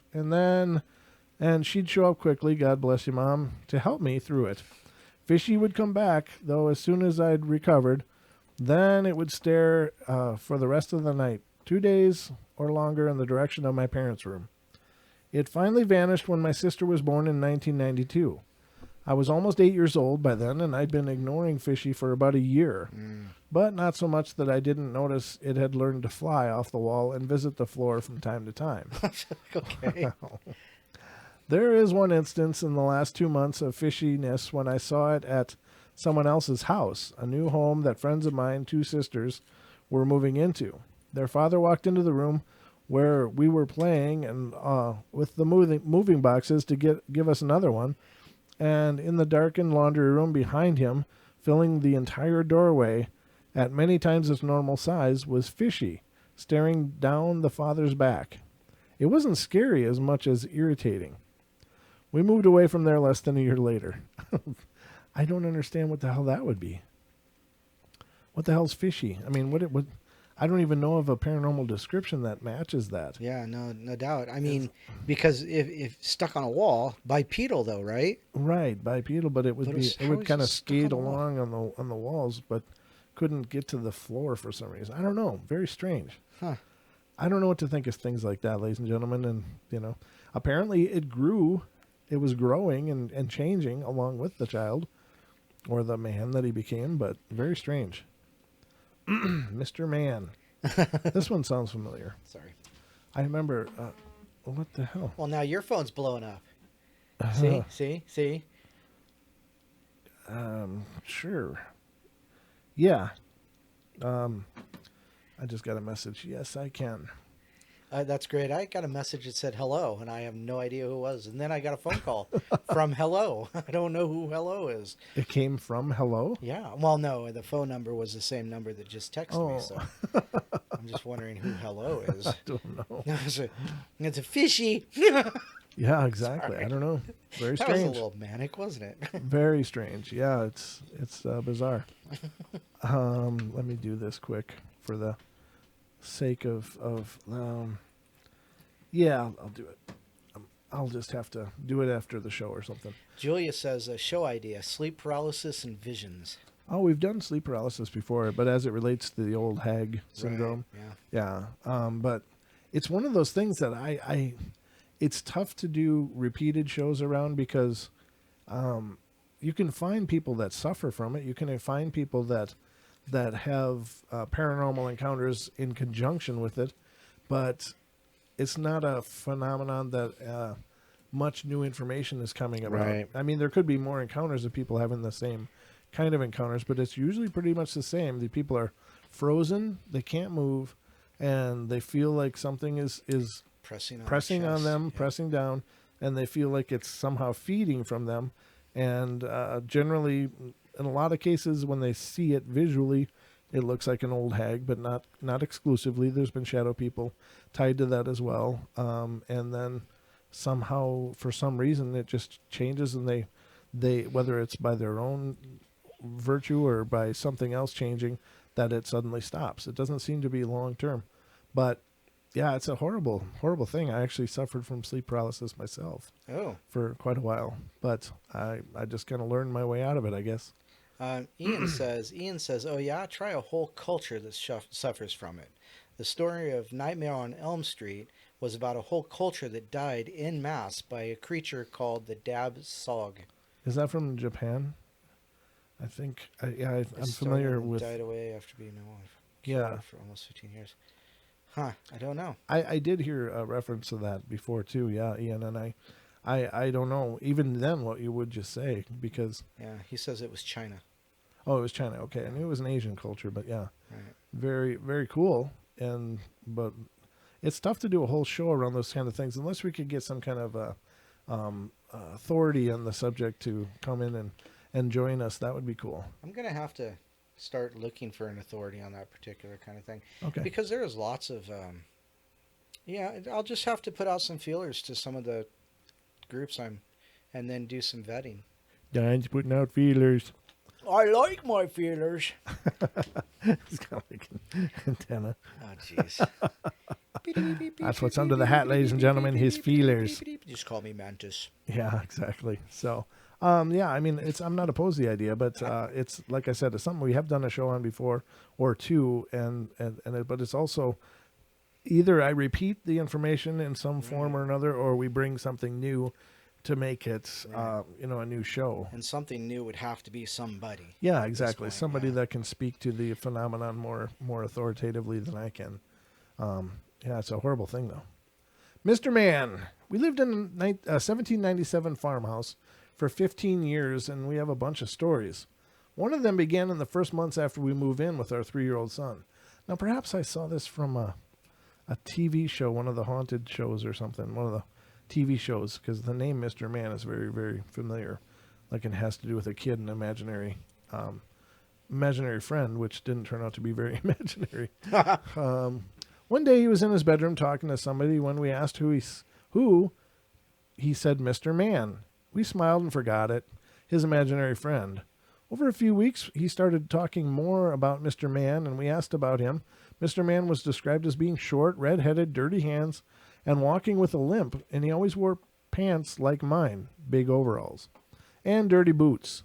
Mr. Man told the kid he used to live in the house, and he also told him not to drop toys in the water like his own children had done. What the hell, there's no water around. Mr. Man was his friend for a couple of years and then quit coming around. Doing research on the house a few years later, we discovered the place was once owned by a Civil War veteran who had been wounded in, I wonder if it's a water cistern or something in the basement, and the kids fell in or something. Just came to me as I'm reading this, but I'll read it and figure it out. Who had been wounded and walked with a noticeable limp. He was a blacksmith and farmer who stayed in the place until 1903. Dirty hands, muddy boots, overalls. We even found a picture of him in the county archives, or the country archives, it says. He was a very short man, and he had also been known in the community as Red for his hair color.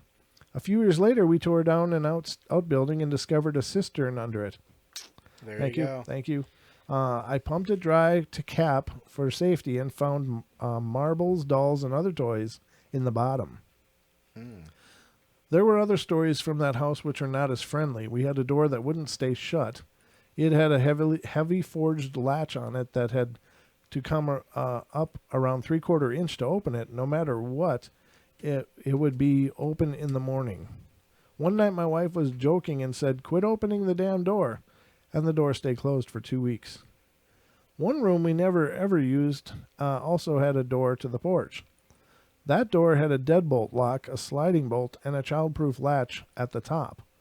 The wife went into that room one evening for some reason and found muddy footprints leading from the door to the main part of the house.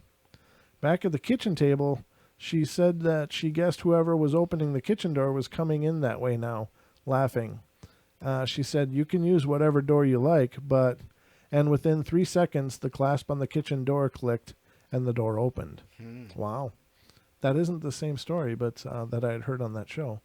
But in that case, Mr. Man was kind of diabolical, and this guy just seemed to try to give good advice. Don't Google Mr. Man. Don't? No. Okay. Why? Because apparently it's a pornographic website. Oh, dear God. Okay. Can't help you. It's another P word, but not one we cover here on the portal. It's what popped up. Oh, God. The pornographic portal. No.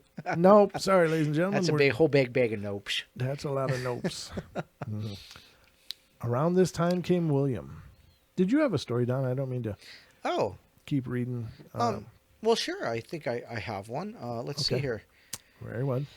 My childhood imaginary friend turned out to be a ghost. Actually, can you read a couple of them? Yeah. I can go use the loo. Oh, he's running away. We're going to Dawn Cam. We're going to go in full beard vision, ladies and gentlemen. Beard vision.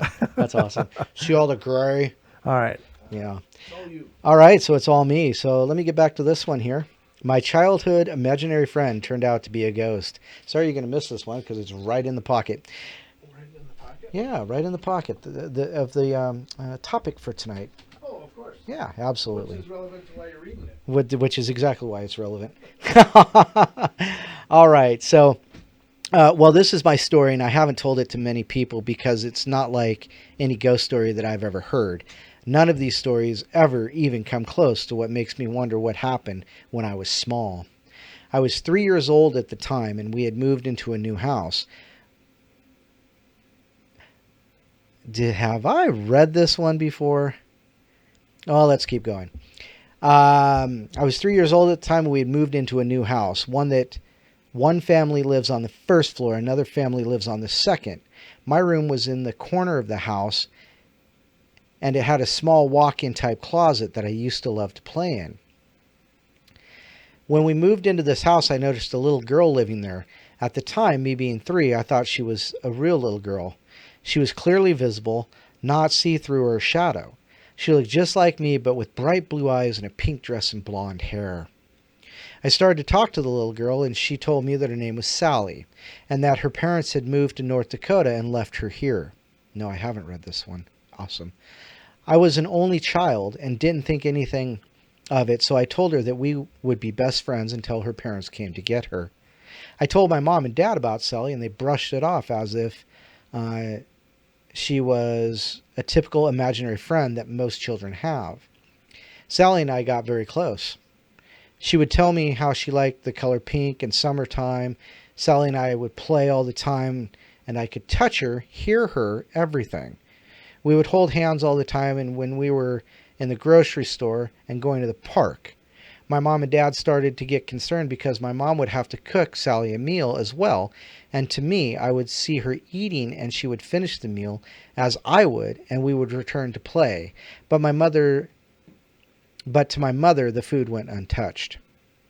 On Easter that year, she only bought me an Easter basket, and I demanded that Sally get one as well. So my mother went out and got her one, and then hid both of them for us to find. One day I came into my room and smelled smoke. I ran to the closet, and I saw Sally laying on the floor with flames around her. I started to cry, and I ran to my mom and dad and screamed that there was a fire in my closet, and Sally was going to die. My mom and dad rushed to the closet, and they found nothing, no fire, no Sally. But I could feel the heat from the flames, and I was screaming in my mother's arms to save her. My mom took me to her room until I fell asleep.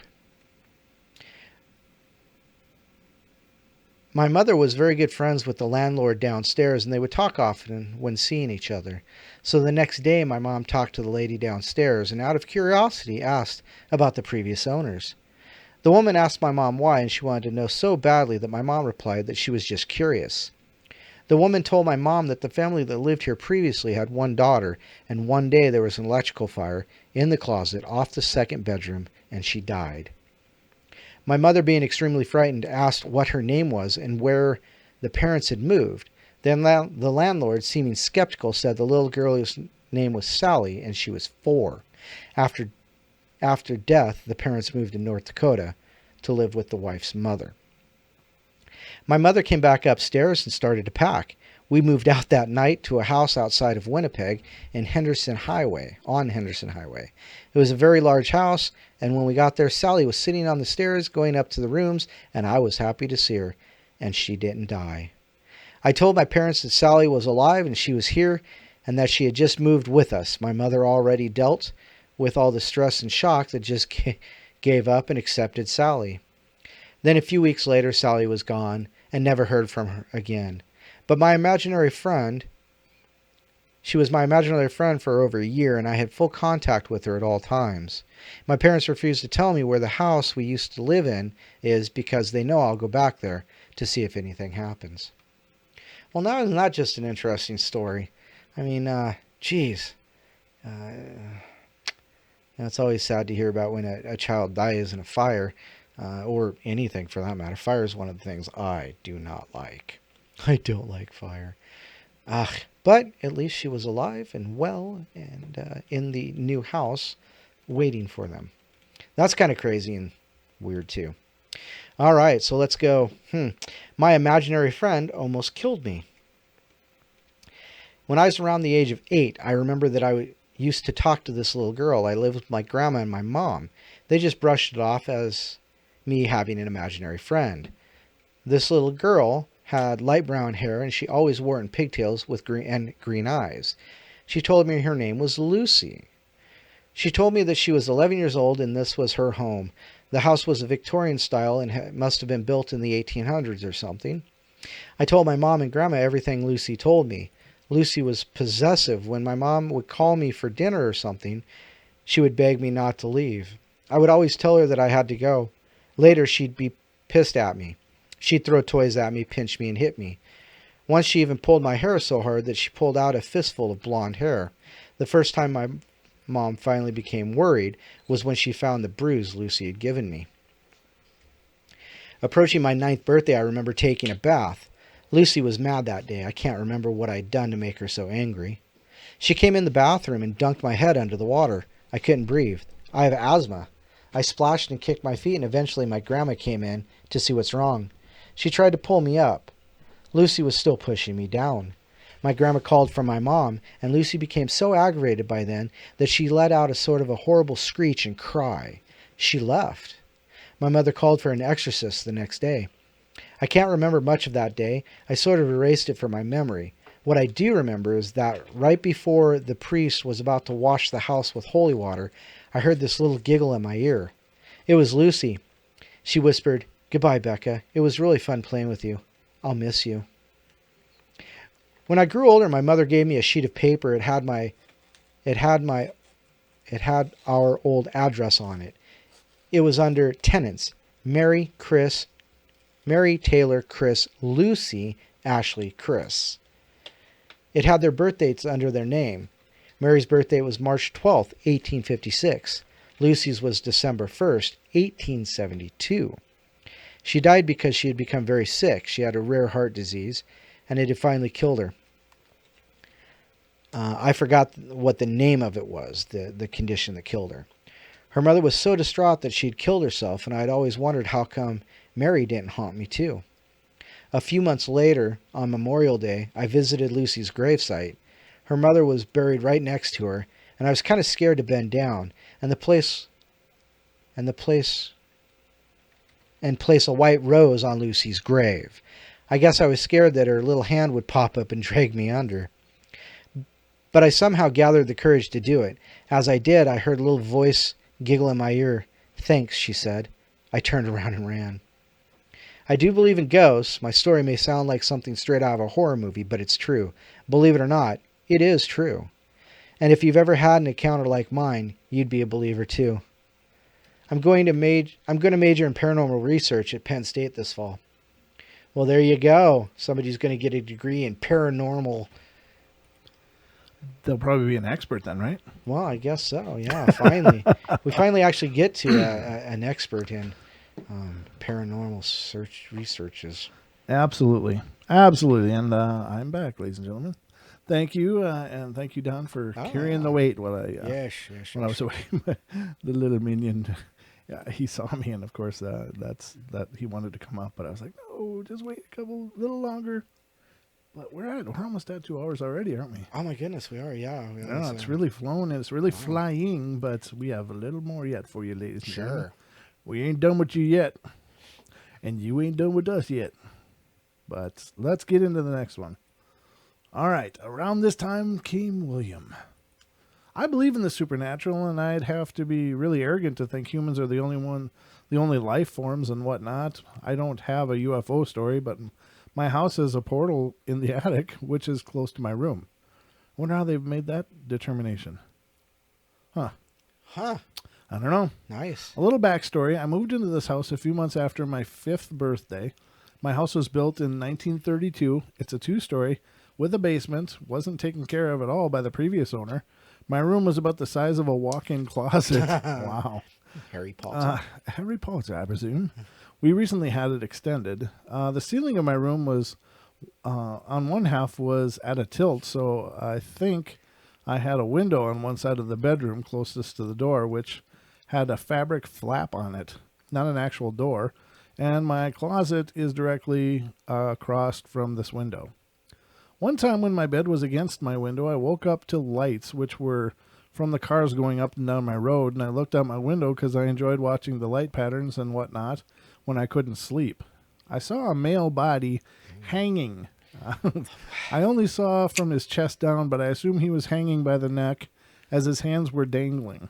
I screamed bloody murder and ran into my parents' room and slept there for the night, and after that, I would see only red eyes in the closet, and I had pulled the curtains over my window by this point. And I liked dinosaurs, but the thought of them living with us scared the crap out of me. I would call the red eyes the dinosaur in my closet because I didn't know what else it could be. My parents were Christians, so the only ghost they believed in was the Holy One. So I was constantly told there was no such thing, blah, blah, blah. You try getting a 5-year-old to believe that there's no such things as ghosts. I never thought it was a ghost. I thought it was a dinosaur. I was stupid. Yeah. I got a new bed later on, and it was a canopy bed, so it had to be nearest my closet and on the part of with the higher ceiling. I wake up again to the lights. I am about 7 now, and I look up and see the silhouette of a guy on the slanted ceiling holding a huge butcher knife up as if he's over my bed. I once more run into my parents' room. By this time, you skeptics might be saying that it's shadows from a tree, but there are no trees by my window. There is nothing by that window that would put these shapes out there. And as for dreams or overactive imagination, I was a very sheltered kid. I would even watch all the dogs go to heaven when I was a kid. Why would I be making up hanging and a guy with a knife? I never watched the news or anything, just silly children's books. Around this time came William. According to my mom, I would call him my other daddy, and he told me about how he helped build Mount Rushmore, how he was working on the nose of Abe Lincoln, and how proud he was to be doing that. At this time, I didn't even know there was a mountain with people's faces on it, let alone presidents' faces, young, dumb, and sheltered. My mom recently told me it creeped her out how I would be going on in detail about explosives and picks and whatnot. That guy taught me how to wiggle my ears without touching them. He left after a while. By this time, I made a friend up the road, and she came down to spend the night one night, and we slept on our recliner couch. Recliners on both sides, quite nice. And we had the exact same dream of the couch moving from the living room into the kitchen. And when pushed back in the living room, there was a coffin on the middle of the living room with a woman and a young girl inside of it. We woke up standing. The couch was glued to our backs for a split second before it crashed down onto the wall. We were not nearly strong enough to hold that couch up, let alone move it in our sleep. We would also play with these little horses, and we would leave a baby horse out for the little girl that lived with me, and every time we did, the little horse would move across the floor from where I was playing to where my friend was playing. We didn't feel creeped out in the least bit by her or the grandma, who I suspect was my great-grandpa, Leo. It was the guy in my closet who also was Mr. Nobody, my imaginary friend. I have a ton of stories absolute ton. I get followed around by these guys. Sometimes it's nice, most of the time it's creepy. Fast forward a few years, I am only going to go for the big oh my god moments now. I am 16, living with that same friend I mentioned before. We are in her room playing with the tarot cards, which I don't suggest doing unless you have someone there who knows what they are doing and can teach you. And we get hungry, so we get up and go out to the kitchen, where we see this huge black shadow come out of her parents' room and into the dining room. We said screw it and ran back into her room and shut the door. We felt that the thing on the other side of the door sitting there, waiting. We eventually fell asleep. Let's see, a few years back, I was living with my now ex-boyfriend, but I was spending the night at my parents'. My cat Kuro, Kuro, was on my bed, and her hair was on the end, and she was glued to staring at my cracked open door. So being tired, I couldn't see anything, so I just took a few pictures with my phone, and left it at just being weird feeling. Oh, sorry, Jimmy messaged me. I'll have to check that out later. Got a weird feeling. Next morning, I looked at the pictures, and almost clear as day, you can see a baby sitting there staring inside my room. I I hate baby/kid ghosts. Another one at the apartments, my other cat, Diana, was howling. This cat never meowed, let alone howled. She would always make chirping noises. I would go out and she would be following and sniffing, and she would sit there staring at air with her head cocked to one side. 3 more times of this, and the final time I saw her fur being pushed back by nothing, and she was sitting there purring. I shrugged it off as a gentle ghost and had stopped by to say hi. By now I was used to this stuff, and as I was walking back to my room, my mom called. My grandma had just died. She was checking in on me. I was sober all these times, perhaps half awake as a child, but as I said, why would I make that up, being young and that sheltered? Believe me or not, also some notes, guy in closet and dinosaur, same person. His name is George. He died in the late 70s. He hung himself. Right before the rope tightened, he changed his mind on dying, but it was too late. He was not that bad anymore. Sometimes I will hear a malicious jeer while I'm in the shower, or my lights will flicker randomly, but I know he's just being a jerk because he knows he can get away with it. Well, that's cool. I'm glad you found a peaceful place for all that. That's, I don't know. I mean, some people really, I mean, I know I've experienced a lot of things, but I don't see these things, as far as I know, unless I've seen them a bunch of times and couldn't differentiate between them and the other people. I mean, that's always a possibility. But some people see them everywhere, like that long story of the guy seeing them everywhere. Right. That was really pretty interesting. The neurologist guy. Yeah. I found that very interesting. The one story I didn't really like tonight was the fish guy. That to me is creepy. I mean, it's just really not really creepy. Like, ooh, that's spooky. It's just makes no sense. It's just odd. Yeah. It's just this weird anomaly kind of creature that doesn't seem to have much reason. I don't know. Maybe it's just me, but you feel the same way, right? Sure you do, Don. We, the collective we. Us. We. If you ever see in the descriptions, I use the word we. It's we. We, ourselves, and us. Yeah. We as in Don and I, we as in you and us, and we as in, all of us together. So apparently my phone ringing was a wrong number. Nice. They didn't want to talk to me. Did you text them back? Yeah, I texted them. I said, who is this? And they text back, wrong number. Oh, how do they know? Because they called and they got my voicemail. Oh, well, whatever. Haters. Talk to the hand because the face ain't listening. Just such haters. God. Oh, gosh.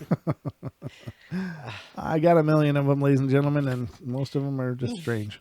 And it's funny you did that because D. Swigger just put in there, I love everybody here and I'm not pansexual.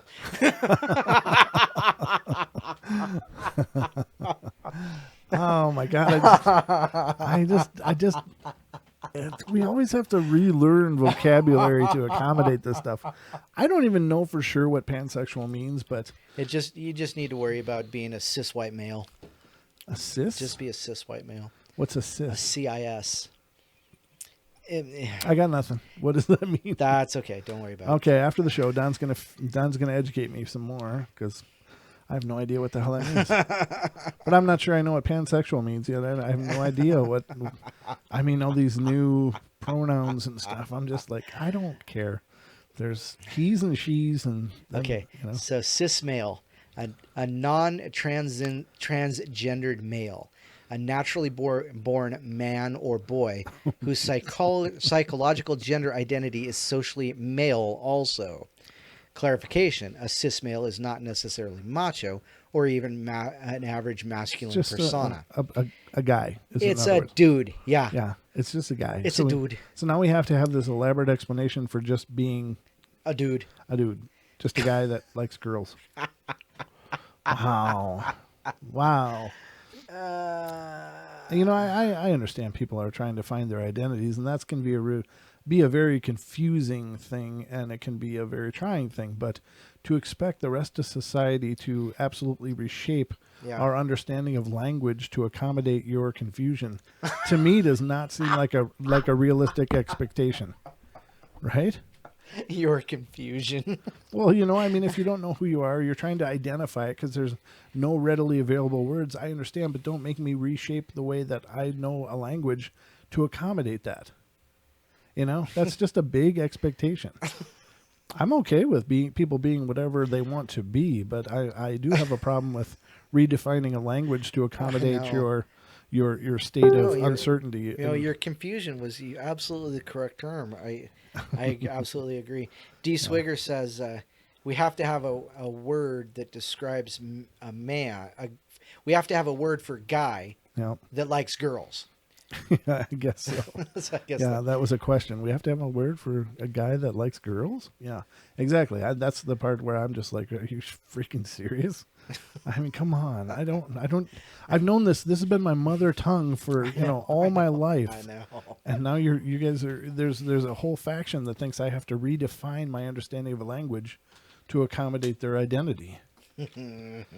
Wow. There you have it. Oh, no. Okay, we need to get off the subject because chat just blew up. Well, that means we're on the right track then, Don, because if they're participating, we're on the right track. I'm just saying, it's just like really, there's such a huge expectation on behalf of these people to have us reshape our reality to accommodate them. It's like, wow, just, find your place. Call yourself whatever the hell you want, but I'm still just going to be a guy. And just a dude. My wife is a woman, and there you have it. That's what I know. That's what I identify. I'm just a guy in the world. Oh, my God. Not even the singing. I'm better with that than this other confusion going on in my head. So there you have it. Oh. Heterosexual. There you go, Lady Death. Lady Death, that's as easy as it gets. I'm a heterosexual guy. Thank you very much. The end. The end. Yes. Yeah, exactly. So let's see. How much further you want to go, brother? You know what? Hey, whatever. I'm being paranormal today. Paranormal. You're paranormal.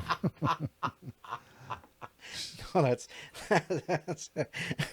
okay. Paranoidal. Anyhow. All right, you folks, here we go. We're going to get into more paranormal mayhem here on the Paranormal Portal. Thank you for coming. She saw a perfect noose hanging from his closet rail where you hang shirts. How long is this? Not too bad. A few years ago, I was born. My brother Tom had some really scary stuff happen to him. A few years before I was born. Okay, gotcha. I was like, okay, what does that mean? All right, sorry. Just my confusion apparently is still carrying over. I'm missing words now. This occurred in the late 1970s in the winter months. My father told me about this, and recently my brother confirmed it. One night, my mother and her friend were playing with a Ouija board. There you go, Ouija boards. And then my father was out working. They were having a few drinks and just relaxing. They got spooked and put it away. No big deal. Except I bet you they didn't close the session. Buzzer. About 2 nights later, a ghost of a boy visited my brother, demanding to be friends. Scared the hell out of my brother. The kid wouldn't let up. Sometimes he wouldn't appear to my brother visually, but only audibly. Well, Tom tried ignoring him, and my parents thought it was just your usual imaginary friend stuff. That was until my brother started showing bruises, scratches, and clumps of his hair missing. Jeez. I wonder why that other guy has such problems making friends. No doubt. He started wetting the bed at age 8 and had never done it before. My mother would be out of the room and hear him having conversations with this ghost, saying stuff like, "Leave me alone. I'm not your friend. Go away." And my brother would be really insistent that this apparition should just leave him alone, getting really kid angry at it. Well, one day my mother was cleaning his room and saw a perfect noose hanging from his closet rail where you hang shirts.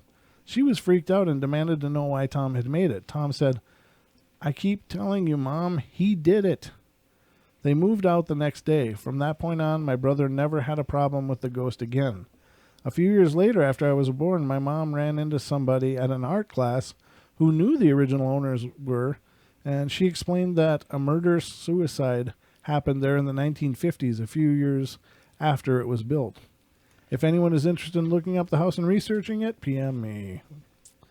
Yeah. The color of the doppelganger's skin. Oh. A doppelganger. Purple. When I was a... What? Purple. How did you come up with purple? I just guess. Okay, we'll see if you're right. When I was about 8 years old, I woke up one night in a room I was sharing with four cousins to see a doppelganger of my auntie in the room. The color of the doppelganger's skin and hair was just ever so slightly like she was a little too blue, almost a pastel blue, purple, pink. I watched it for a little while, maybe 5 minutes, before getting the courage to call out to it, using my aunt's name. It certainly heard me as we made eye contact and she put a finger to her lips like it/she wished I would shut up. I used to see things like this all the time as a kid. My mother tells me about an imaginary friend that I had around the ages of 3 to 4 called Susie, who I insisted was some sort of family. The only thing I remember about her is her dress was all white and very old-fashioned looking. Turns out my mom's grandmother was called Susie. She died 3 days after I was born. We don't talk about her because she was the leader of a spiritualist cult and a psychic who could talk to and see ghosts. Many of my extended family is born-again Christian, so we all act like she never existed. Another story about her coming from my aunt and 2 other relatives, Susie promised to send us a sign from the other side when she died. They think she achieved this when her house burned down the night she died. She died overnight and was discovered in the morning. The house was destroyed before her body was found. Wow. Well, is that how she died? But I told you she was purple, didn't I? Yeah, I guess. Well, if that was the same, the doppelganger. Well, it said blue, but you're in the right spectrum. No, definitely. they said purple. They said. They said a light purple. Well, let's see here. Almost a pastel blue. Oh, /purple/pink. Yep. You are better at paying attention than I am. I read it over your shoulder. Oh. There you have it, ladies and gentlemen. Darn cheating. I can actually read that. I can't see anything up this close, but I can see that. You got better vision than I do. No, not really. Oh. The only reason I'm going to wear my glasses this summer is because they're photosensitive. They're transitions. Yeah. It's the only reason I'm going to wear them, and then I'll take them off. Yeah, those are a great lens and all, but my wife has them. And they don't transition if you're in a car or something. That's because your windows are I know, UVA, but that's treated. the point. It's like, what the hell's the use then? Well, then you're supposed to get the anti-glare on it to combat that. Oh, really? And that's why I'm supposed to wear them at night, because I'm slightly night blind. Oh. Okay, I am night blind. But I don't wear them because that's what the anti-glare also helps with that as well. So. Gotcha. Do you have the anti-glare? Yes. Oh, okay. Yeah, gotcha. I got the super duper health insurance one. Got the Ferrari versions, huh? Oh, yeah. It wouldn't cost me a damn dime. Nice. Very nice. Well done. Well played, sir. Yeah, thank you. And then I lost See, my you job. tune in for Paranormal, and you get so much more, ladies and gentlemen. You've just learned so much about us here on the Paranormal Portal. It's like we're friends.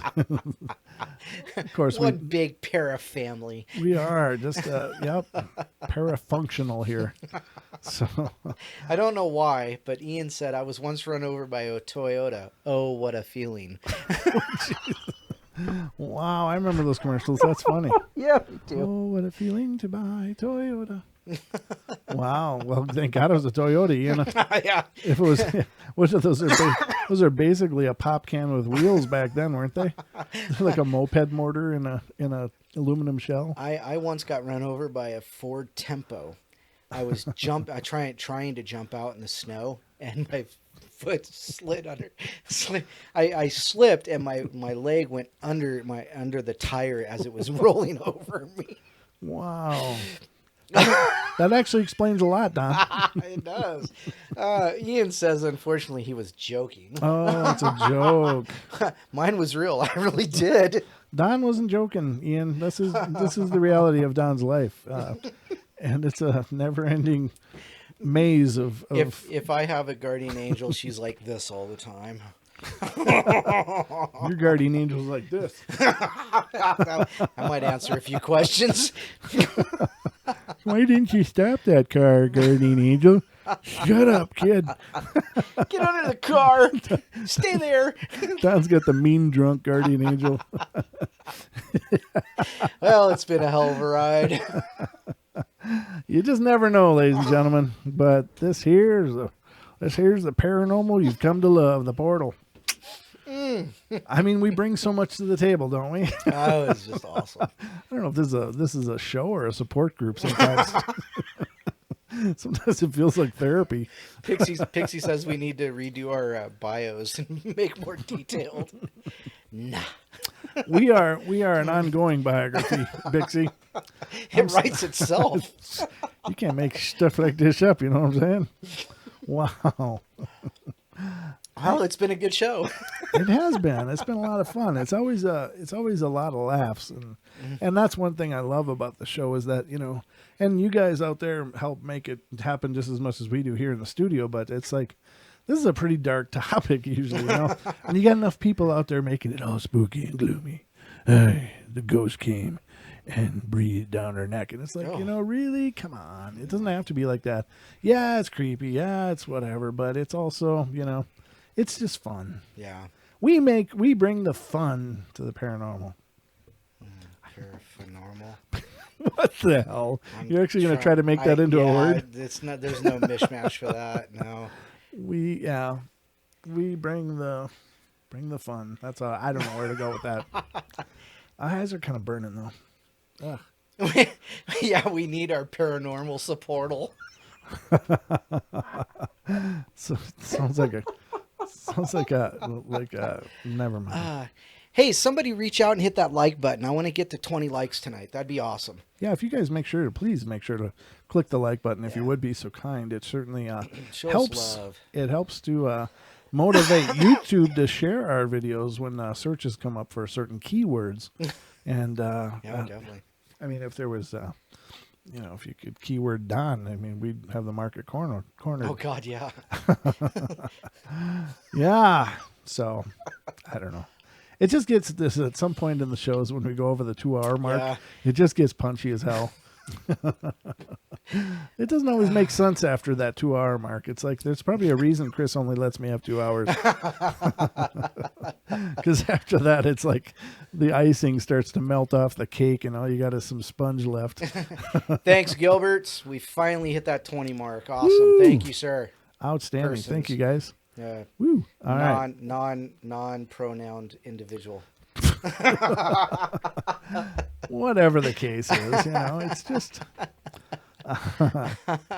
That's right, Ken. We saw that. Thank you, sir. Thank you, guys, and thank you all for being here. I don't know, Don, you about good?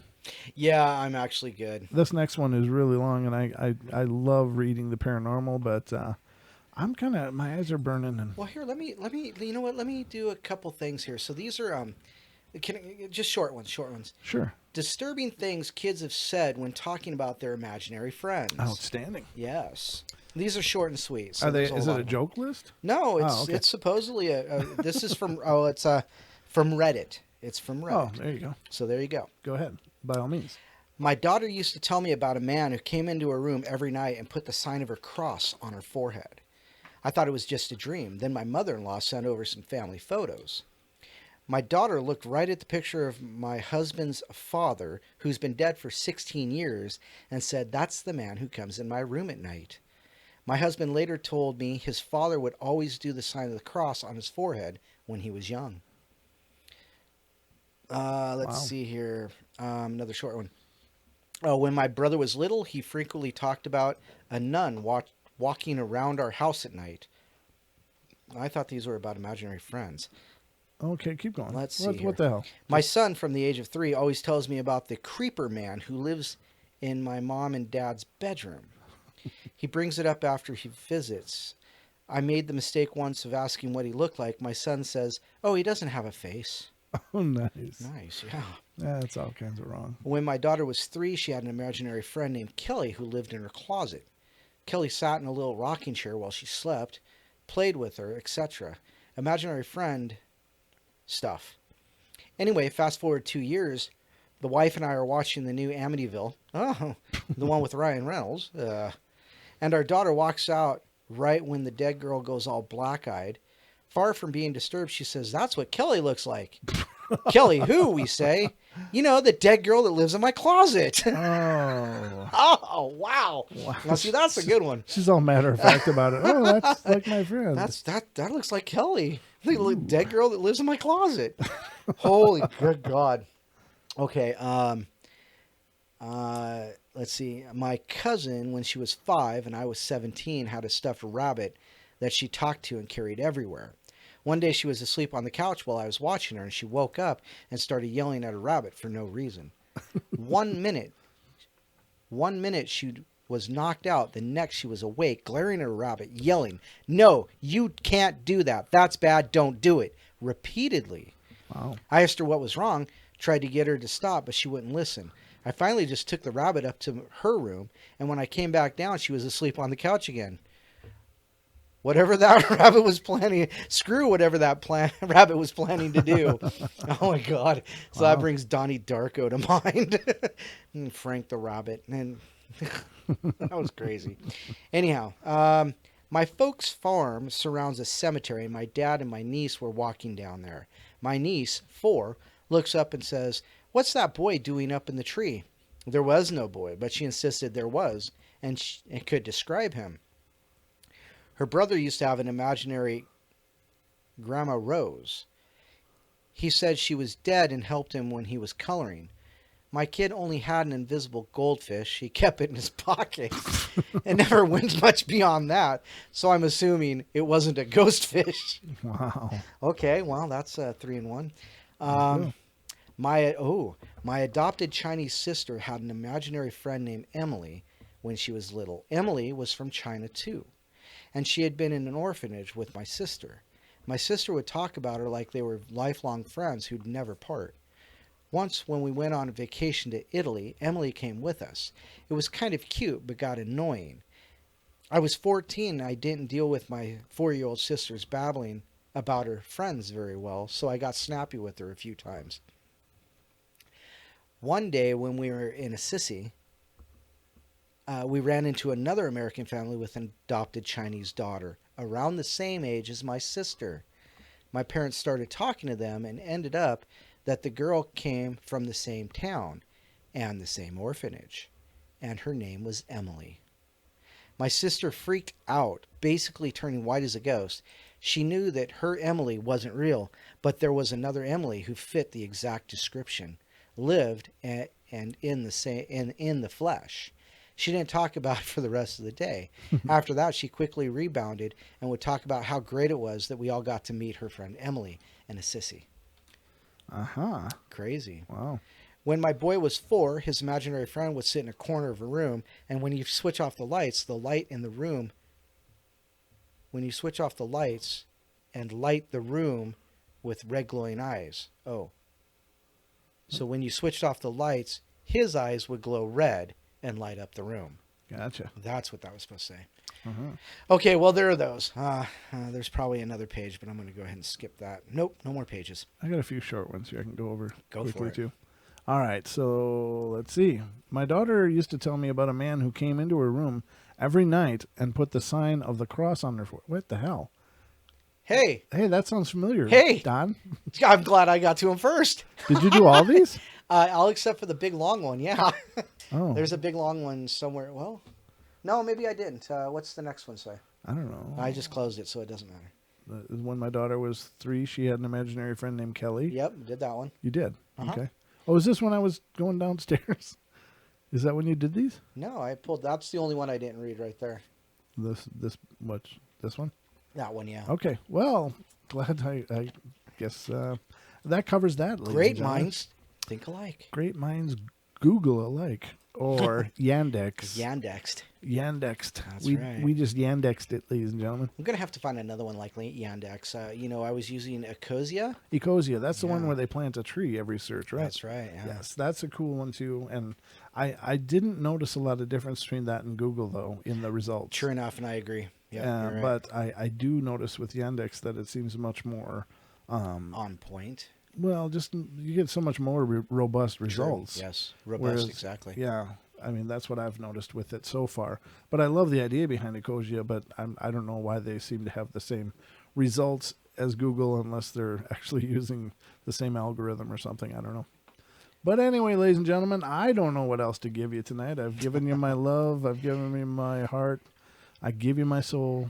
And we've done like 2 hours and 20 minutes. So yeah, not bad, right? Yeah, we've done pretty good. We were dead. We were right on time tonight, ladies and gentlemen. That's how good the portal launched tonight. There wasn't, and it's been really smooth. Thank goodness. Thanks. Knocking on wood.